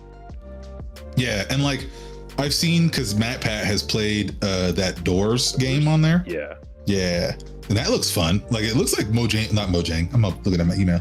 It looks like Roblox kind of is doing the damn thing. I just haven't played it yet. It is nice. Like there are two really, really good Call of Duty Zombies recreations with wonder weapons and like Easter eggs and all kinds of stuff. Yeah. Like it's good. It's really good. And like you're like, oh, I want to play that, and like you click on it and then it just works. You don't have to download a 150 gigabyte game from Steam, right? And then try to get it to launch, and then be like, okay, somebody join on me. You know, it just works. And I've been dangerously impressed, I would call it, with the quality of stuff coming out of these people. Yeah, because a lot of it is like user led, right? Yeah. And my wife was saying that like there could be some exploitive things going on there with like young developers or whatever. The content for them. Yeah, not being like paid, or like the promises of compensation are kind of red herrings, or they're not really, there's no real way for people to, I haven't looked into what kind of like actual developer money you could be making on these sorts of things. Right. But you know, anytime there is a platform that's pretty good and then people are like, oh, you can make whatever for it, and then they're like, oh, that's what you made? Interesting. According to our terms of service, anything you uploaded here is actually our property. You made this? I made this. So I'm not really sure at all if that sort of stuff is happening, but I would hate to think that it is, and I would hate to think that I would be supporting it. However, the things that these creators have made is pretty slick. I've really, really enjoyed playing the like zombies and stuff. Let's see, because you said I gotta look at your app, tap the number you see here. Why can't you make copper things in this? I don't understand. Copper ingots are the most worthless trash.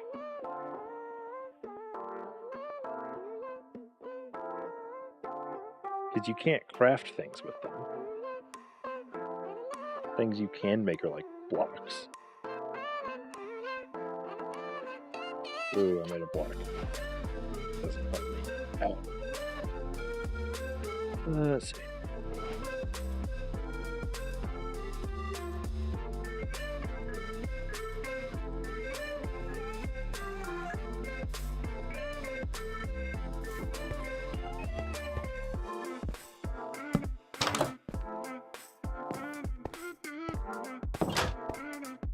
Or okay.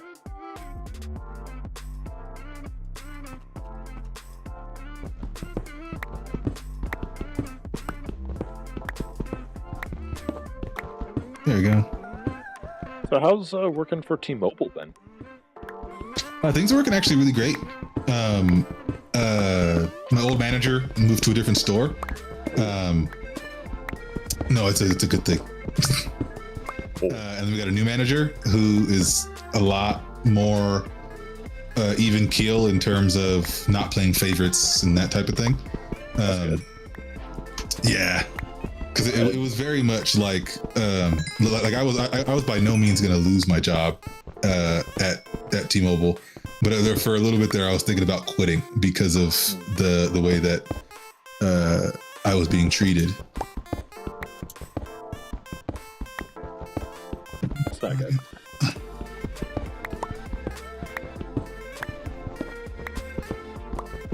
It wasn't something where you could like raise an issue or anything, was it? Oh, I could have. Like, I definitely could have, and I ultimately would have. But if things didn't like change, I was okay with going. You know what I mean? Like, you've done it before. I could definitely I could definitely get me another job. You know what I mean? Right. Have you considered being a social media manager, like full time for somebody?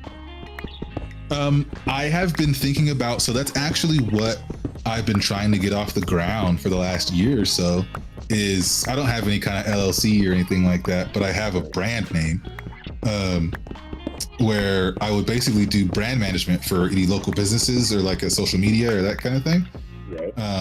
Like say if like a customer facing business in town needs flyers for an event or needs somebody to run their social media for an event to make people get ready for something or anything like that, I'd be able to help them navigate that.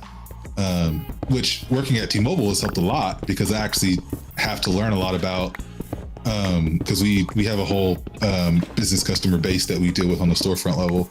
So I have to deal with just be knowledgeable on what type of advertising and how that type of thing works and kind of being able to sell it to the customer. But then with that, I've kind of learned how to use it a little bit too. So like I've thought about it. I just haven't had any avenues for it.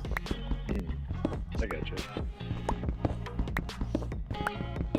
Because like I've been thinking about going to some of the local businesses in town, drop a card or something, tell them to give me a call, see what I can do for them. Because I already have like for any design stuff I do, like graphic design stuff that I do, I have generalized rates for it, programs and that kind of thing. So like first consultations free type shit, like that kind of thing. So Sure. yeah, just haven't been able to get it off the floor yet because of work and stuff and now surgery.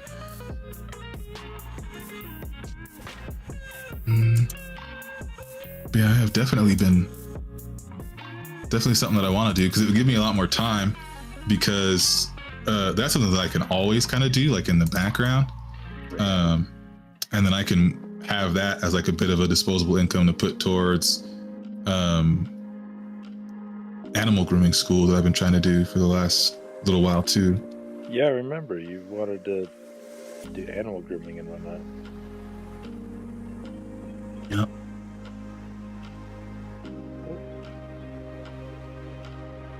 It's all kind of, I'm getting a lot more time now to be able to do that. There's more time with my issue.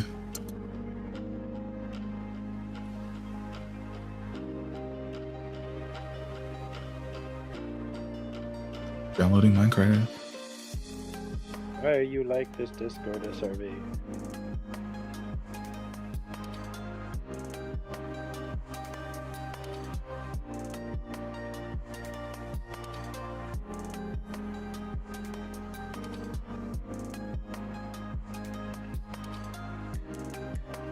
Cause like, I know we've talked about it before, but when I used to work at the dispensary, that's what I used to do for them was their social media stuff. And I would make all their advertising and most of their accounting too, like for what their month sales were and shit. But right.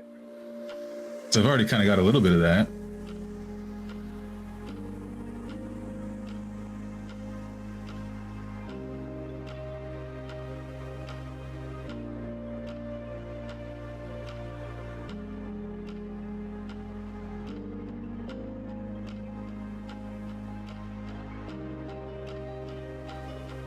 Let's see. Maybe I can move it further out. Yeah.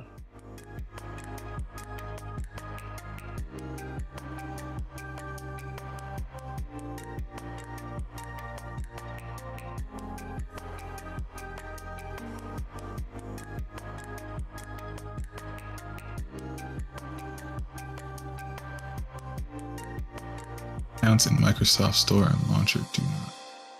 Oh yeah, this is the Java version 1.18.1. Yeah, and I still have the Java version. Okay. They just have Mojang, I guess months ago. Yeah, they integrated it to where it's all Microsoft accounts, and you can choose to do either Java or. Yeah, the integrated launcher is actually pretty slick. I just want to make sure you didn't like launch like the Windows version like I'm ready Right. Not that one. And it's 1 point something, you said? 18.1. 1.18.1.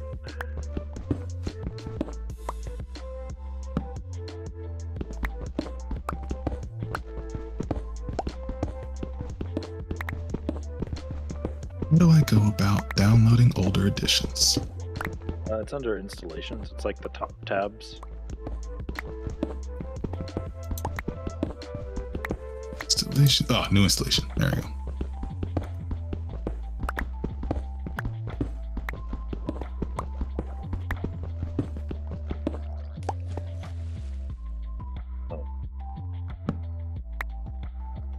Oh, good. You said 18.2? 0.1.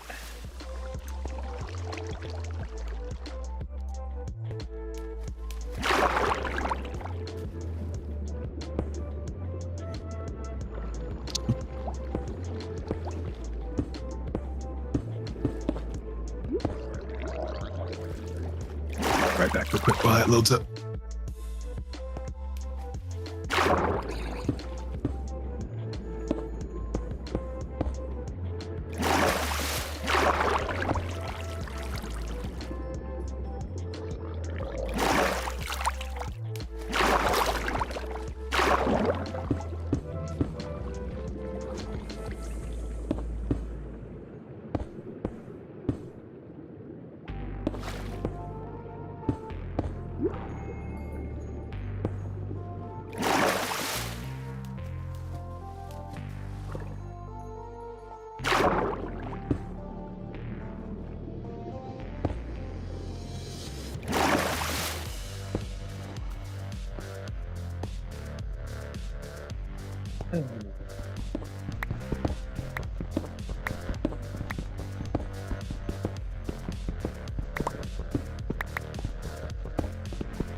All right.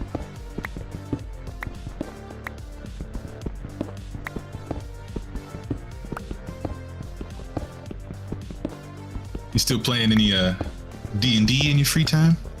Not in my free time. I mainly just listen to Critical Role and so on. Did you watch the D&D movie? I have not yet. I want to. It was good. We ended up not going to see it in theaters. We ended up seeing the Super Mario movie instead. How'd you like that one? It's actually really good. Okay. It's actually pretty good. If you haven't seen it yet, because you think it's just going to be like these big name actors just being the big name actors or whatever, I actually had the opposite impression. Like, they don't put on a super big voice, but they definitely try to like not just be Chris Pratt or like Charlie Day or whatever. But yeah, like I know I told you we were doing Curse of Strahd.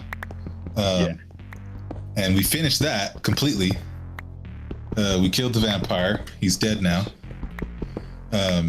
My character, Anton, finally finished a campaign. Finally finished a campaign. He did it. He is retired now. I thought you were DMing the Curse of Strahd one. Oh, no, I wasn't DMing that one. That was my friend who was DMing that one. I was writing a campaign to DM after Curse of Strahd is what I was doing. Which I'm doing now.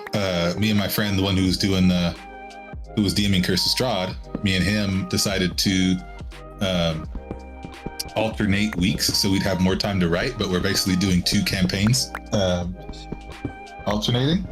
His is based off like Celtic folklore and like that kind of thing, and mine is based off of African folklore. Nice.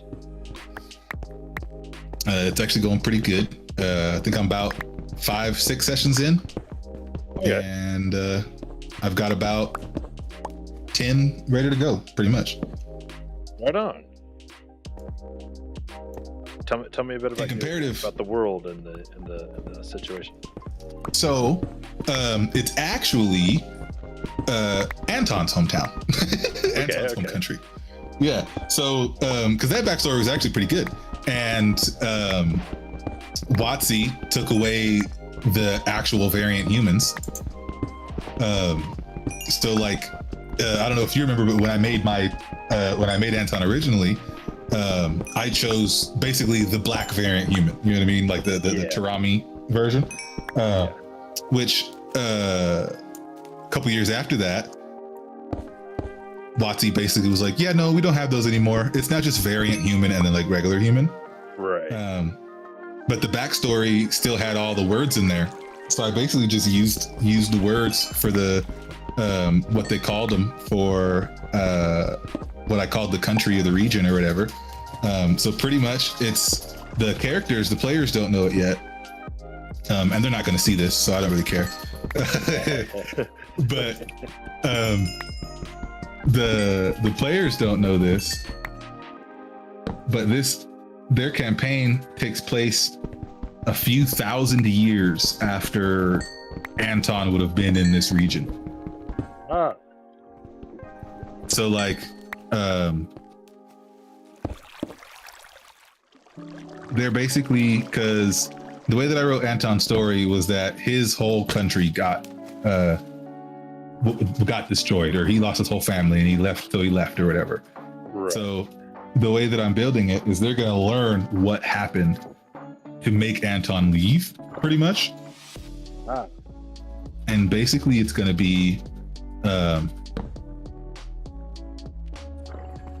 Anton is not even alive in this scenario.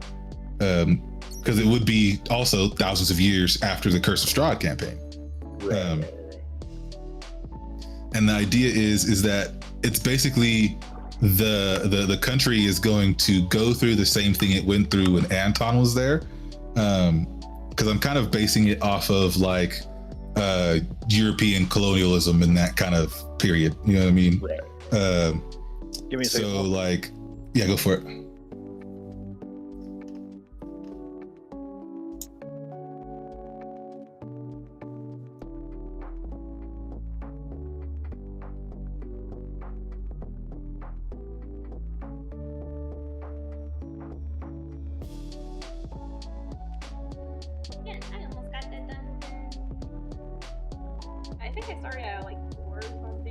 It looks very good. Do you want to show the stream?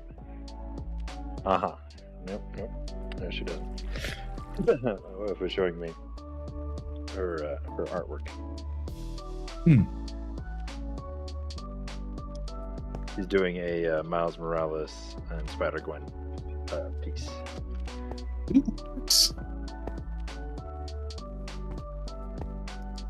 Okay, server has finished loading. Sorry, you can go back to tell me about your story there. Yeah, like pretty much what happened to Anton is during this because like the Brachium Consortium is what I called the big enemy army or whatever, big enemy country. Right. They have essentially control of the entire region, and Turum, which is what the region that they're in is called, is in this larger area called the Greater Colossus Cradle, which is what the Brachium Consortium controls. But during Anton's time,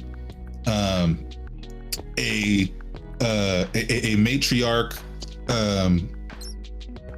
shaman lady, pretty much, I have much better phraseology for this in the actual campaign, but the shaman lady, this is more authentic. yeah, pretty much gets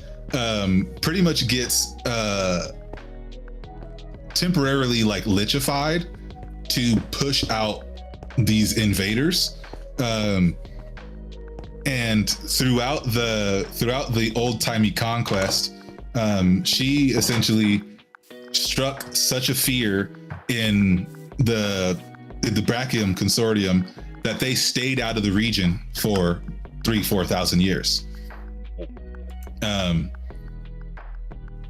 along that, in this final battle kind of thing, because the way that I wrote Anton, he's like a gentle giant, doesn't really want to fight, but ends up having to fight because of how big he is, that kind of thing. So when they inevitably meet him, because they're going to be doing some timey-wimey nonsense, when they inevitably meet him, they're going to meet him in a library versus like on like a battlefield. Right. And in the Curse of Strahd campaign, this is kind of important to know, but in the Curse of Strahd campaign, I went full Eldritch Knight with Anton. I had a couple of familiars, all kinds of shit. And I had 3 familiars that were all gibbons, like undead gibbons with like Frankenstein-esque patchwork kind of like bits on them. Right. And I had already, when I had thought of them, I didn't tell any of my fellow characters or even really the DM, but I kind of was sowing the seeds a little bit. But those are going to be Anton's younger siblings who died during the battle, because they all know, like in varying different ways, that Anton basically ran away from his home country. Right. And then all of a sudden he shows up one session with these 3 gibbons, and at the end of one of the sessions, he's literally in the back of this thing, as they're in the back of this abbey, while these 3 monkeys are like roughhousing with each other, and he's just sitting underneath the tree, like shedding tears because he's looking at his siblings play. But the reason why it's gonna be so sad is not just because his siblings died, but Anton failed to protect them.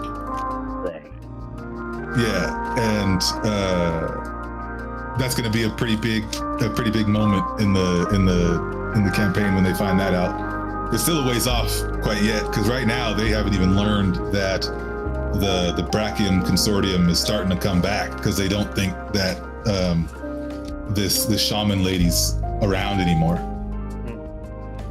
So they're starting to come back, because like what they're going to discover right now is like they are taking Tarami, which is just the name of the people there. So it's like a lot of beast folk and that kind of things, and they're basically kidnapping them and whisking them away, and then replacing them with like homunculus golem type versions of them. So basically, they're going to learn about that, and they're going to have to fight this Brachium Consortium. The shaman lady's name is Mayhin High Rider, and they're going to have to find her and discover how she got the power she got to push out the Brachium Consortium and try to essentially recreate that. And I haven't gotten that far yet, so who knows what she did. Still, though, that's pretty cool. Yeah, that's why I'm actually going on it, because I ran a campaign a couple years ago that I tried to do Lost Mines of Fandovers. Only ran that one for maybe a couple months and then kind of gave up on it because it was boring. Well,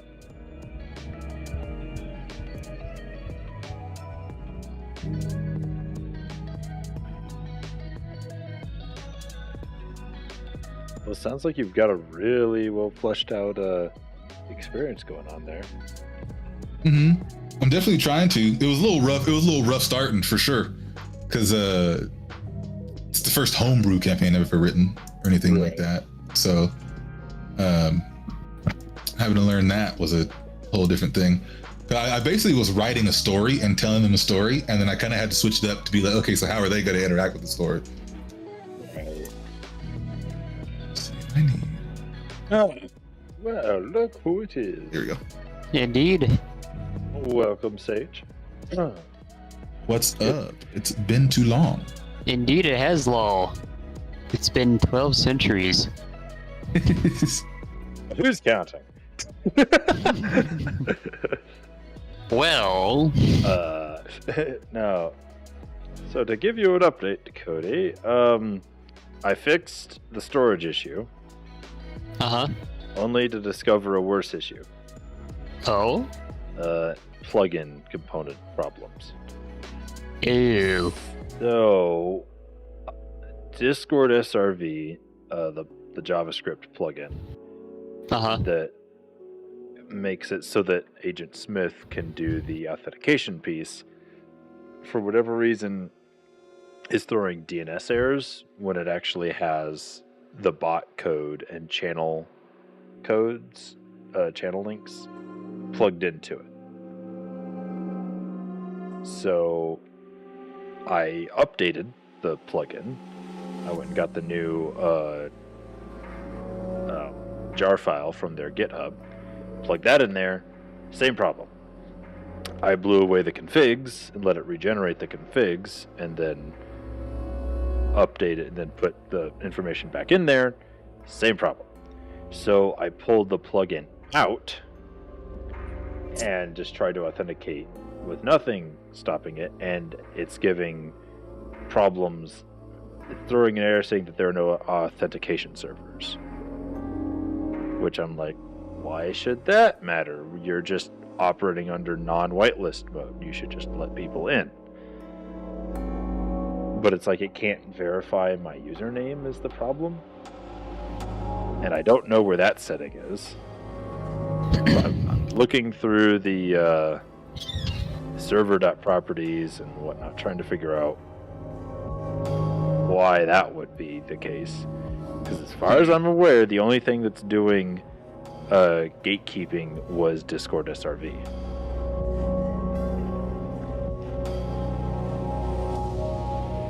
So yeah, and it was throwing an error saying DNS couldn't verify the name path.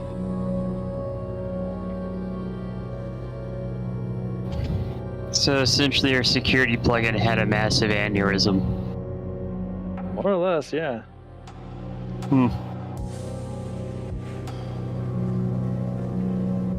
So I don't know where the authentication settings are. Because it doesn't seem to be in the bucket.yaml file. There's nothing in the permissions file. It's not in the server.properties. It'd most likely be in the plugins folder. Because if I recall, most of the plugins generate their own configuration file. Well, I'm not looking for Discord SRV configs. I already rooted through those. Right now. So to reiterate, I pulled Discord SRV from the plugins folder so that it's not running. Okay.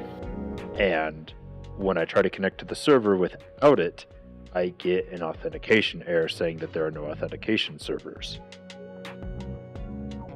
It should just be operating. Okay. Yeah, it should just be running in normal non-whitelist mode.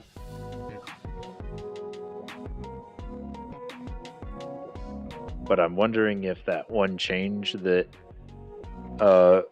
you remember they discussed doing, where like they could, what was it, like anyone could report anyone from any server given chats and whatnot, so they have to verify people's usernames. I wonder if that is in some way connected to this issue. That was the first thing I thought of. I don't know, honestly. But Do you yeah. do you want to test a third-party entry into the server, see if that does anything different? If it doesn't let me in, it's not going to let you. I'm an op. That's true. That's true. Yep. Yeah, just servers are down. Yeah, authentication servers are down. That's what it says on my end. and I just shut it down. So Yeah. So yeah, I was like, we should be able to run it in yeet mode.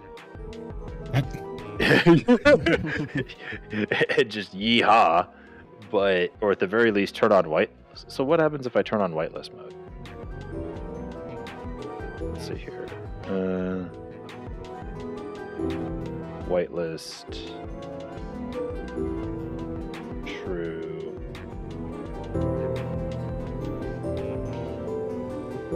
Force whitelist. True. And then where is the whitelist?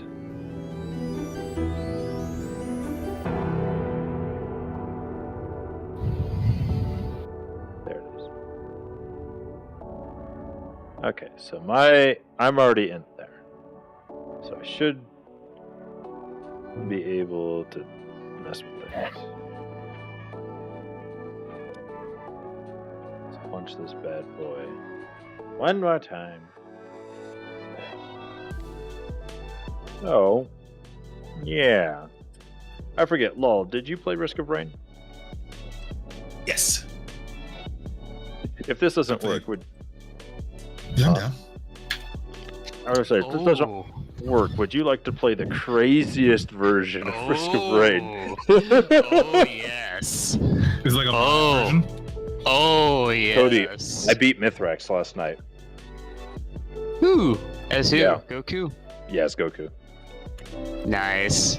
I didn't even want to say who with who, because now Lol is going, what?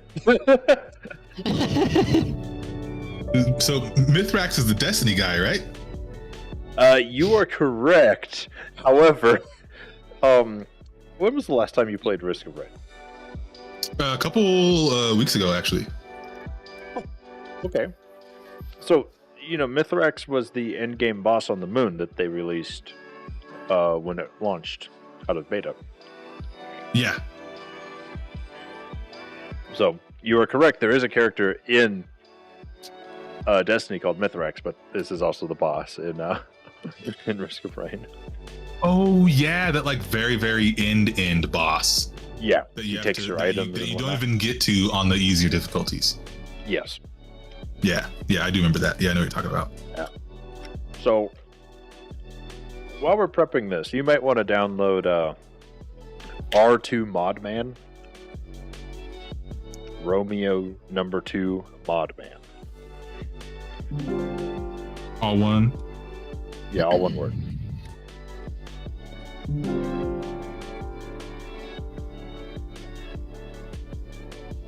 And this is a nifty little doodad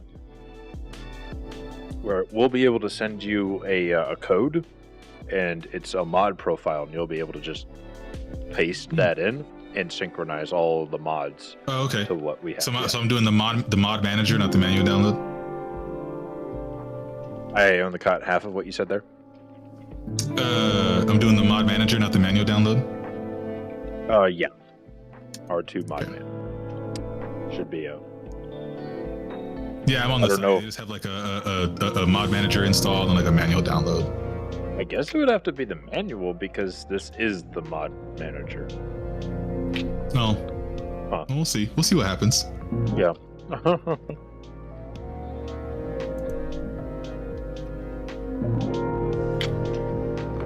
So, if we don't Run figure this setup. Minecraft thing out here soon, we can do some more Risk of Rain. Extract all. Cody, you like the Hmm? thumbnail I made for this stream? Hold on. Show me this thumbnail you speak of. Go into NeoZerp content announcement channel.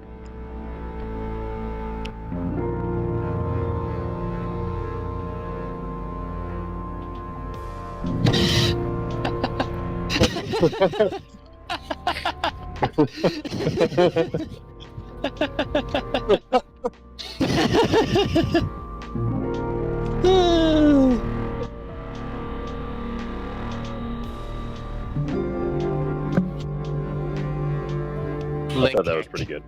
Yeah. Oh, I see. I see. Yep. Do you guys have a server on this or what? No, I'll just stand it up, send you an invite through Steam. Okay, cool. So, Cody can put actually, I've got the link to the doobly doop. I can toss that in chat.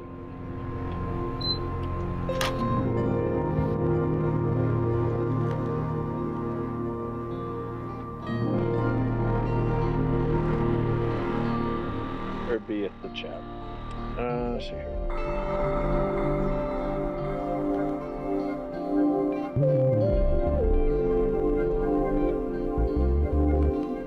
Here you go. I pinged you, lol.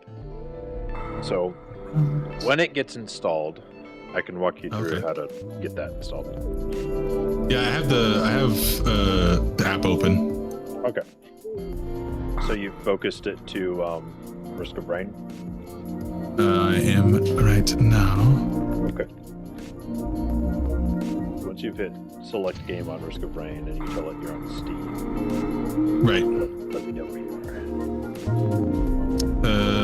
Profile selection. Okay, so on the bottom right-ish of that, you'll see import update. Yep. Update or import new, right? Yeah, import new from code.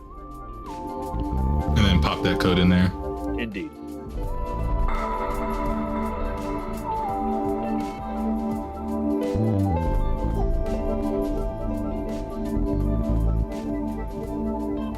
Ooh.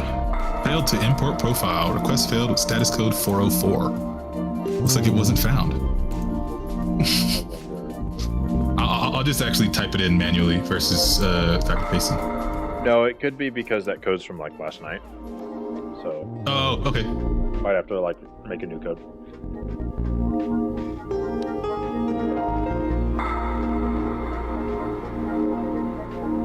Yeah, it was like, yeah, the code's good to import, and I was like, oh hell yeah. And I said failure. But this will give you a good opportunity to actually see how the because Stadia got taken down months ago. The actual servers got taken down. They have allowed you to unlock your Stadia controllers to work as a regular Bluetooth controller. And it's a nice controller. It's very ergonomic. It's light. Buttons. Yeah, I have one. I was wondering if that was going to be a thing. Yeah, I'll actually send you the link for that. Yeah, please do. Okay, it is updated, sir. Because I was able to use it with USB as a regular controller, which is pretty nice. Yeah, now it'll should be Bluetooth. You can connect it to everything too. Sweet. Okay, I just updated the code. I just edited it. Yep. It's vanilla, but a whole lot more. I'll take it. Hey, it worked. There we go. Let's see. Stadia. Controller Bluetooth. Yeah, Bluetooth mode.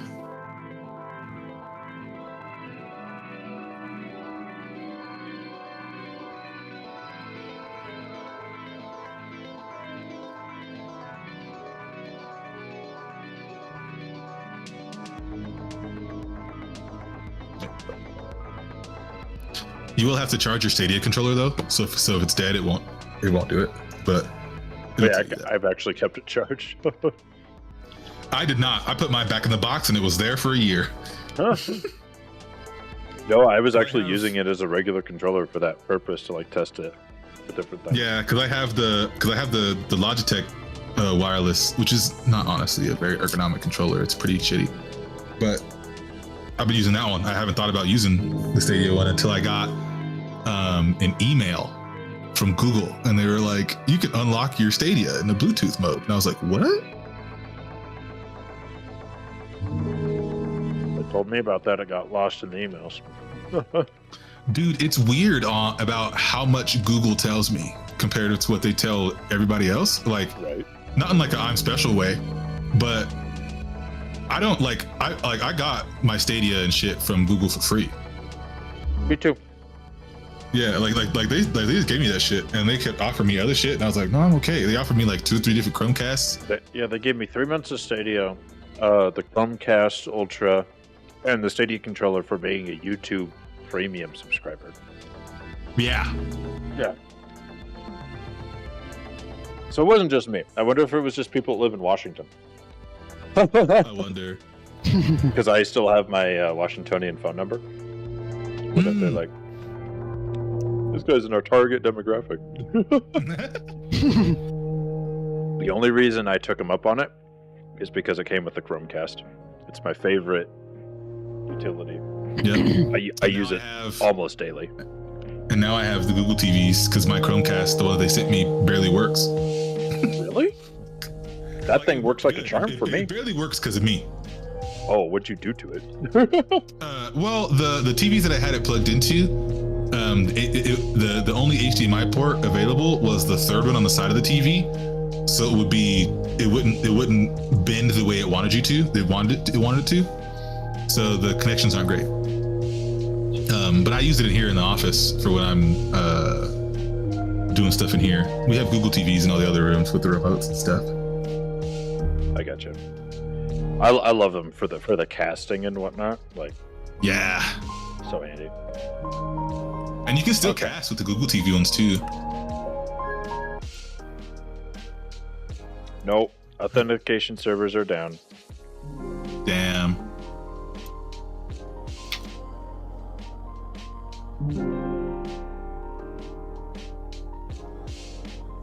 It's like we're doing the risky rain. Well, I have also been playing a lot of outside of like Ghostwire Tokyo and a couple times played Risky Rain lately. I've been playing a lot of a game on PlayStation because I got my girlfriend bought me a PlayStation 5 for my birthday. So that's pretty cool. And so I've been playing a lot of, there's a PS Plus game for free, one of the monthly games called Meet Your Maker. I'm playing a lot of that one. It's like a not tower defense, because that's like a bad way to kind of put it, but I guess it is tower defense, but just like instead of it being like overhead, it's first person tower defense. So like you have your own outpost and then you raid other outposts, and then essentially you have you create a lane for them to go through, and there's obstacles and stuff and guards and things, but it's all like modern aesthetic first person shooter, like Rust Punk type shit. Like it's not a interesting. It's not like a Bloons game. Here, let me see if I can find a little trailer for it, because it's actually a really fun game. I've been playing a lot of Deep Rock Galactic too. Yeah. And Stone, brother. Rock and stone. Fakao.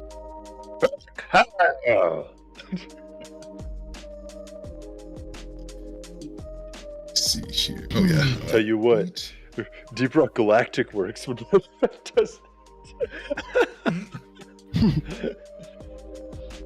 All right, let's see here.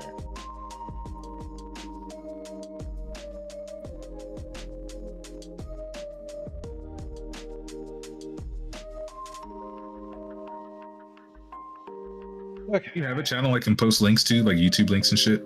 Yeah. Talk pings and so on. The one I pinged you in. Oh, okay. That's just an open forum. Cool.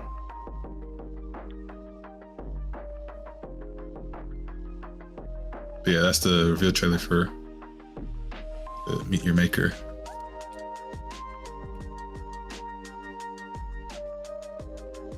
Is it a PlayStation Yeah, I'm down to play exclusive? whatever. I don't know. It was free on PlayStation for PlayStation Plus, but I don't know if it's on anything else. I can look that up real quick too. I am launching Risk of Rain, so we'll see how this goes. It always comes back to Steam. the good old reliable. Ooh. Okay. Yeah, it's on Steam. I think it might just be on everything. Yeah, it's all platforms. It's on Is it Xbox too. multiplayer? Yes. It is actually multiplayer. I don't know if it's cross-platform though.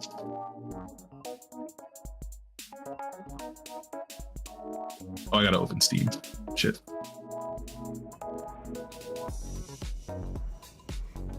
Nap, crackle, and pop.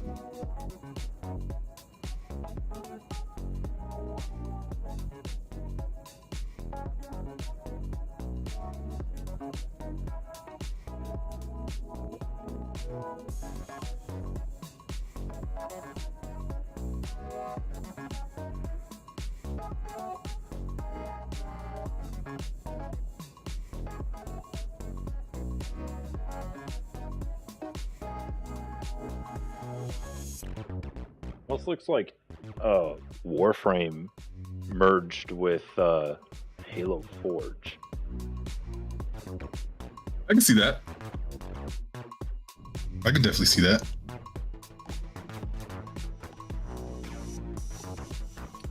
Did it not pick it up?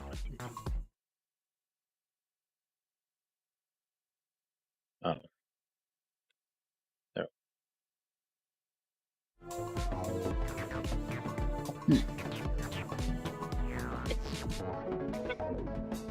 Excuse me, good heavens. Oh, great heavens. Good heavens.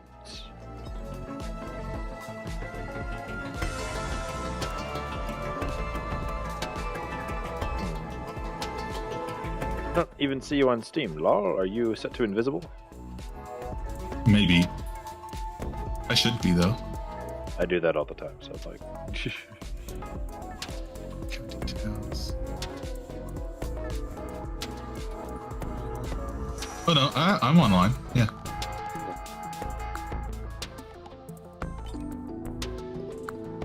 It's like it's a you thing, huh? No, I'm not in Risk of Rain right now yet, so I might not have pulled up on that. I mean, I can still see Cody though. Yeah, Oh, there you just are. waiting for mine to spin up.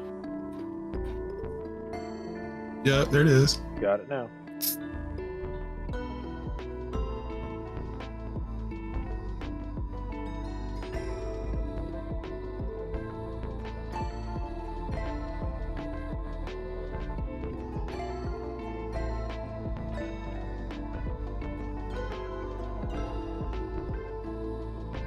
Oh, my mods defer. What's up? My mods defer, and the session cannot communicate. What does that mean? Hey, it's me, Goku! I probably just didn't install Let the me mods. handle this. Have you said your prayers? Oh, did you start modded or start vanilla? I started vanilla. Oh, you gotta start Oh, yeah, you have to. Oh, I have to start through the. modded. Yes. Yeah.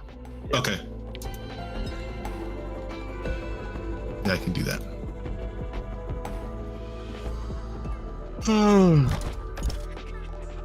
So I'm not Excuse me, gonna gents, I'm gonna go grab a beverage. do as you do. Sir. Beverage. I will not Yeah, be doing I the guess. monster spawn doubles on this one because that was causing slideshow levels of frame rates last night, and Mm. I have a 3090 Ti. So Oh yeah, I do not.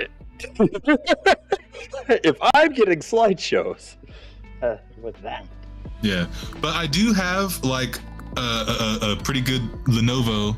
I have an AMD. Was that 5000 series in mine? that's nice. Yeah. Like it runs games better than my other laptop did. I'll tell you that. Like way better. Like I can actually run Deep Rock if I wanted to on like high settings, like high or ultra settings. Yeah.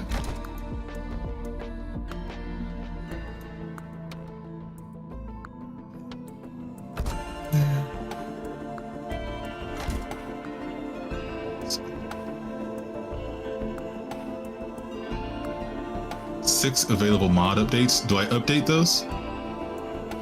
Yeah.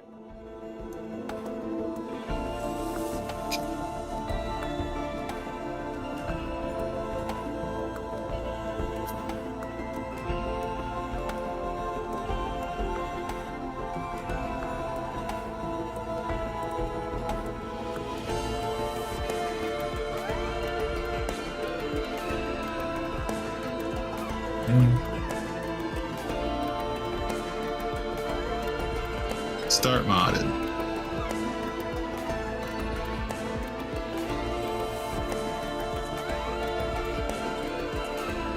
console is now disabled by default. Okay.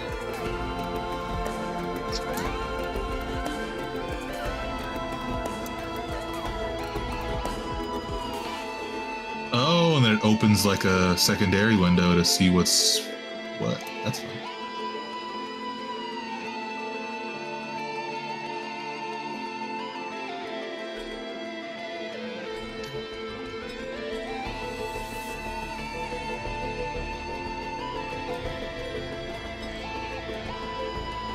Discovering to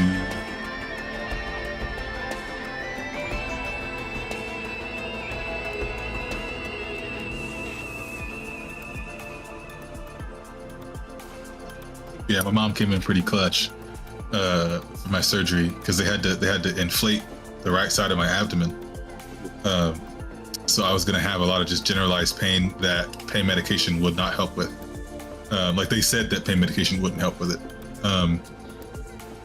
But my mom also recently had back surgery a few months back, and she just has like constant care stuff now. So she has like these like lidocaine patches that like are prescription, come in like foil tubes and shit. I got 2 of those on. It feels so good. But here you're getting taken care of at the very least. Right.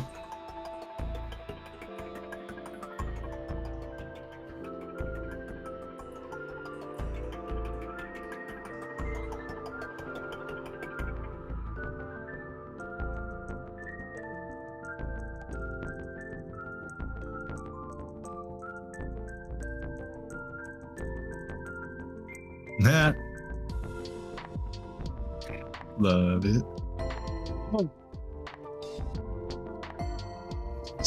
Settings. Were you able to join the lobby? I will here in just one moment. I want to make sure my Stadia controller is working right.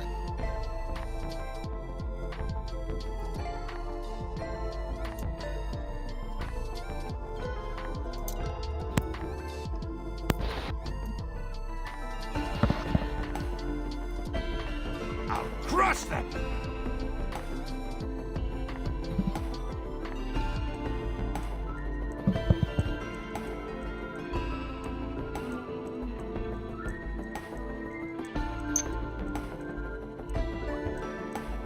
How familiar are you with Dragon Ball Z and Dragon Ball Super lore?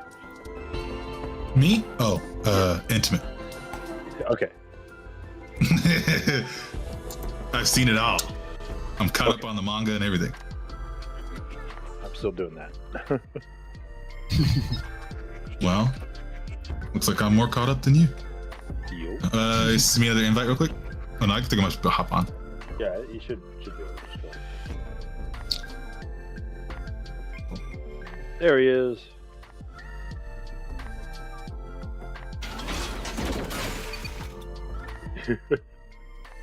You gonna complete the trio? Let's see. Should I? Oh, I gotta be. Oh, I pressed B. Huh? I'm silly. Did you accidentally leave? Yeah. Silly lol. Tricks are for kids. Yeah, I haven't touched the Stadia controller in so long. It's like a foreign object.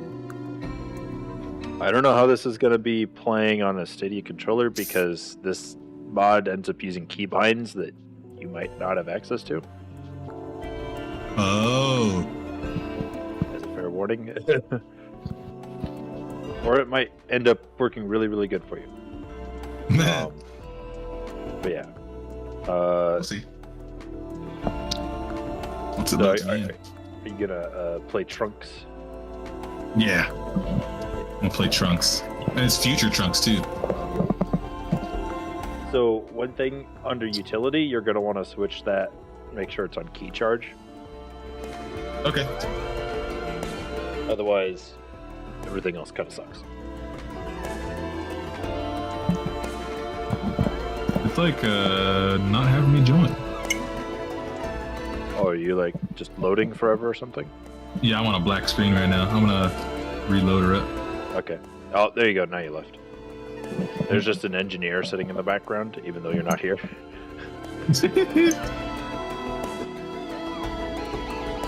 Said your name was in the lobby, but I think that was the issue, is that my name was in the lobby, but it wasn't actually in it, so it didn't Oh. actually pop me back in. could be. Yeah, you're not there anymore. That's all right. Come back, long. I will, over time. Piece by piece. Dude, Step by slowly yet step, day by surely. day. All right, while you're figuring that out, I'll go open up the spirit.